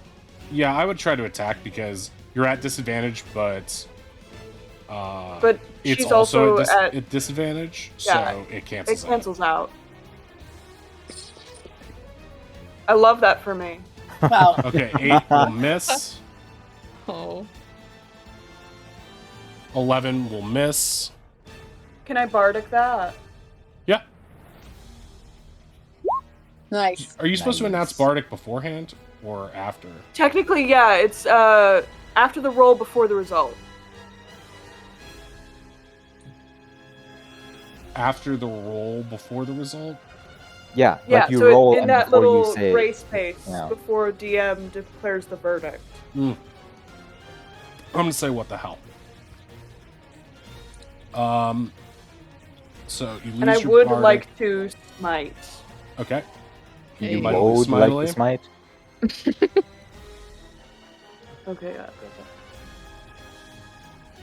Accidentally unticked my spell slot instead of ticked it down. Love that for me. Oh, wait, nope, sorry. Whoopsie. Okay, 8 radiant. Is this a level versus? No, level 1 smite, yeah. It's 2d8 for level 1. Yeah. I know, right? Might. Okay, Right. so it got 1 on one, but 7 on the other, so still pretty good.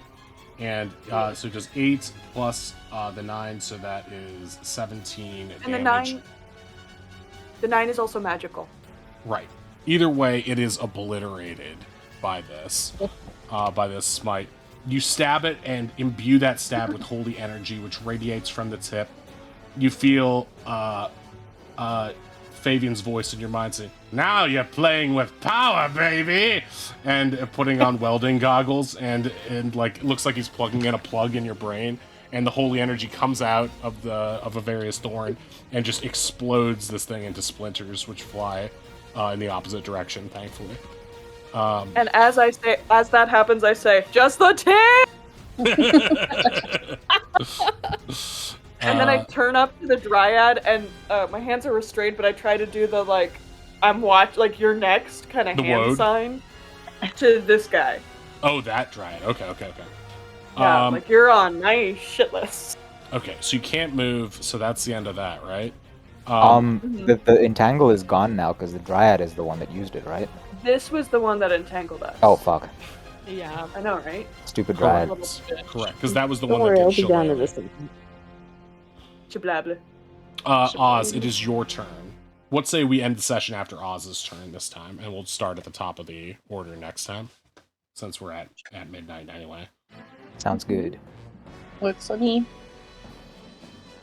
Oz's first instinct was to use mage armor, but he's feeling safe next to Ronnie, so he's gonna go for Scorching Ray. Burn, bitches! Hey. Yeah, 2 bolts over at that one, and then the last bolt. Last bolts. The one right next to him. Okay. The wood woe right next to him. Okay. And Oz, just so you know, the sanctuary will end as soon as you launch the spell. Okay. Good Yeah, to that's know. okay. I forgot Okay, that just want was to make sure you happening. know. Do you have disadvantage on ranged spell if the guy's right next to you? No, because it's not a Ranged weapon attack? attack. It doesn't have the short range thing. It's just total range is 120. Cool. Okay, so 3 attacks. 1, 2. So the one that it's aimed at the woad will miss, I guess. And the other Yep, two, that one. the other two will hit. I'm just gonna guess this is gonna immolate this thing. Really?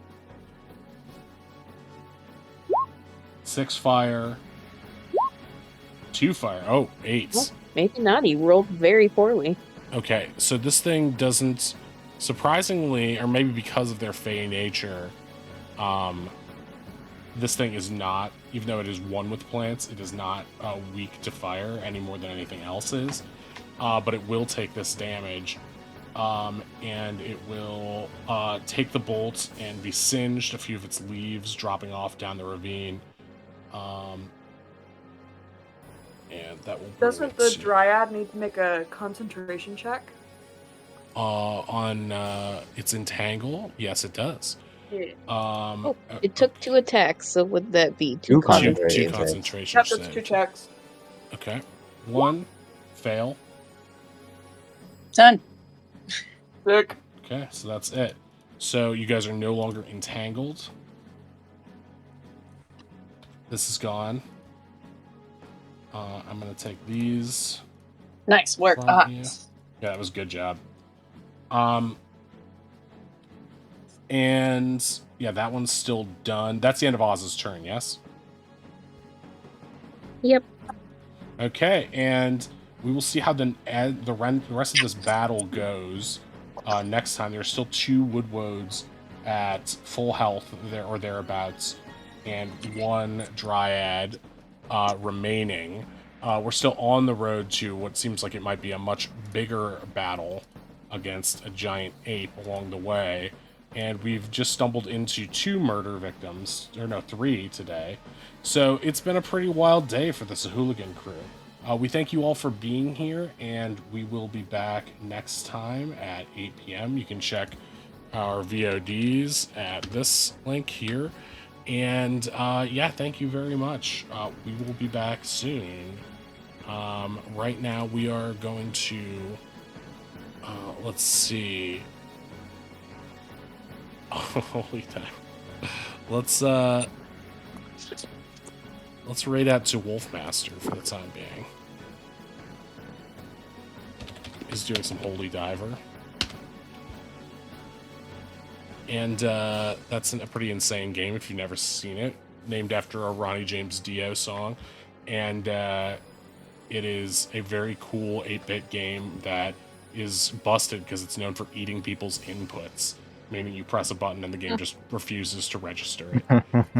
So it's a pretty remarkable game in that regard. Yeah, thank you all for being here. And yeah, have a good rest of your night and weekend. I will be back maybe on Sunday, but definitely on Monday. Might be a surprise stream on Sunday. We'll see. All right. Bye-bye. Bye. Bye-bye. Okay.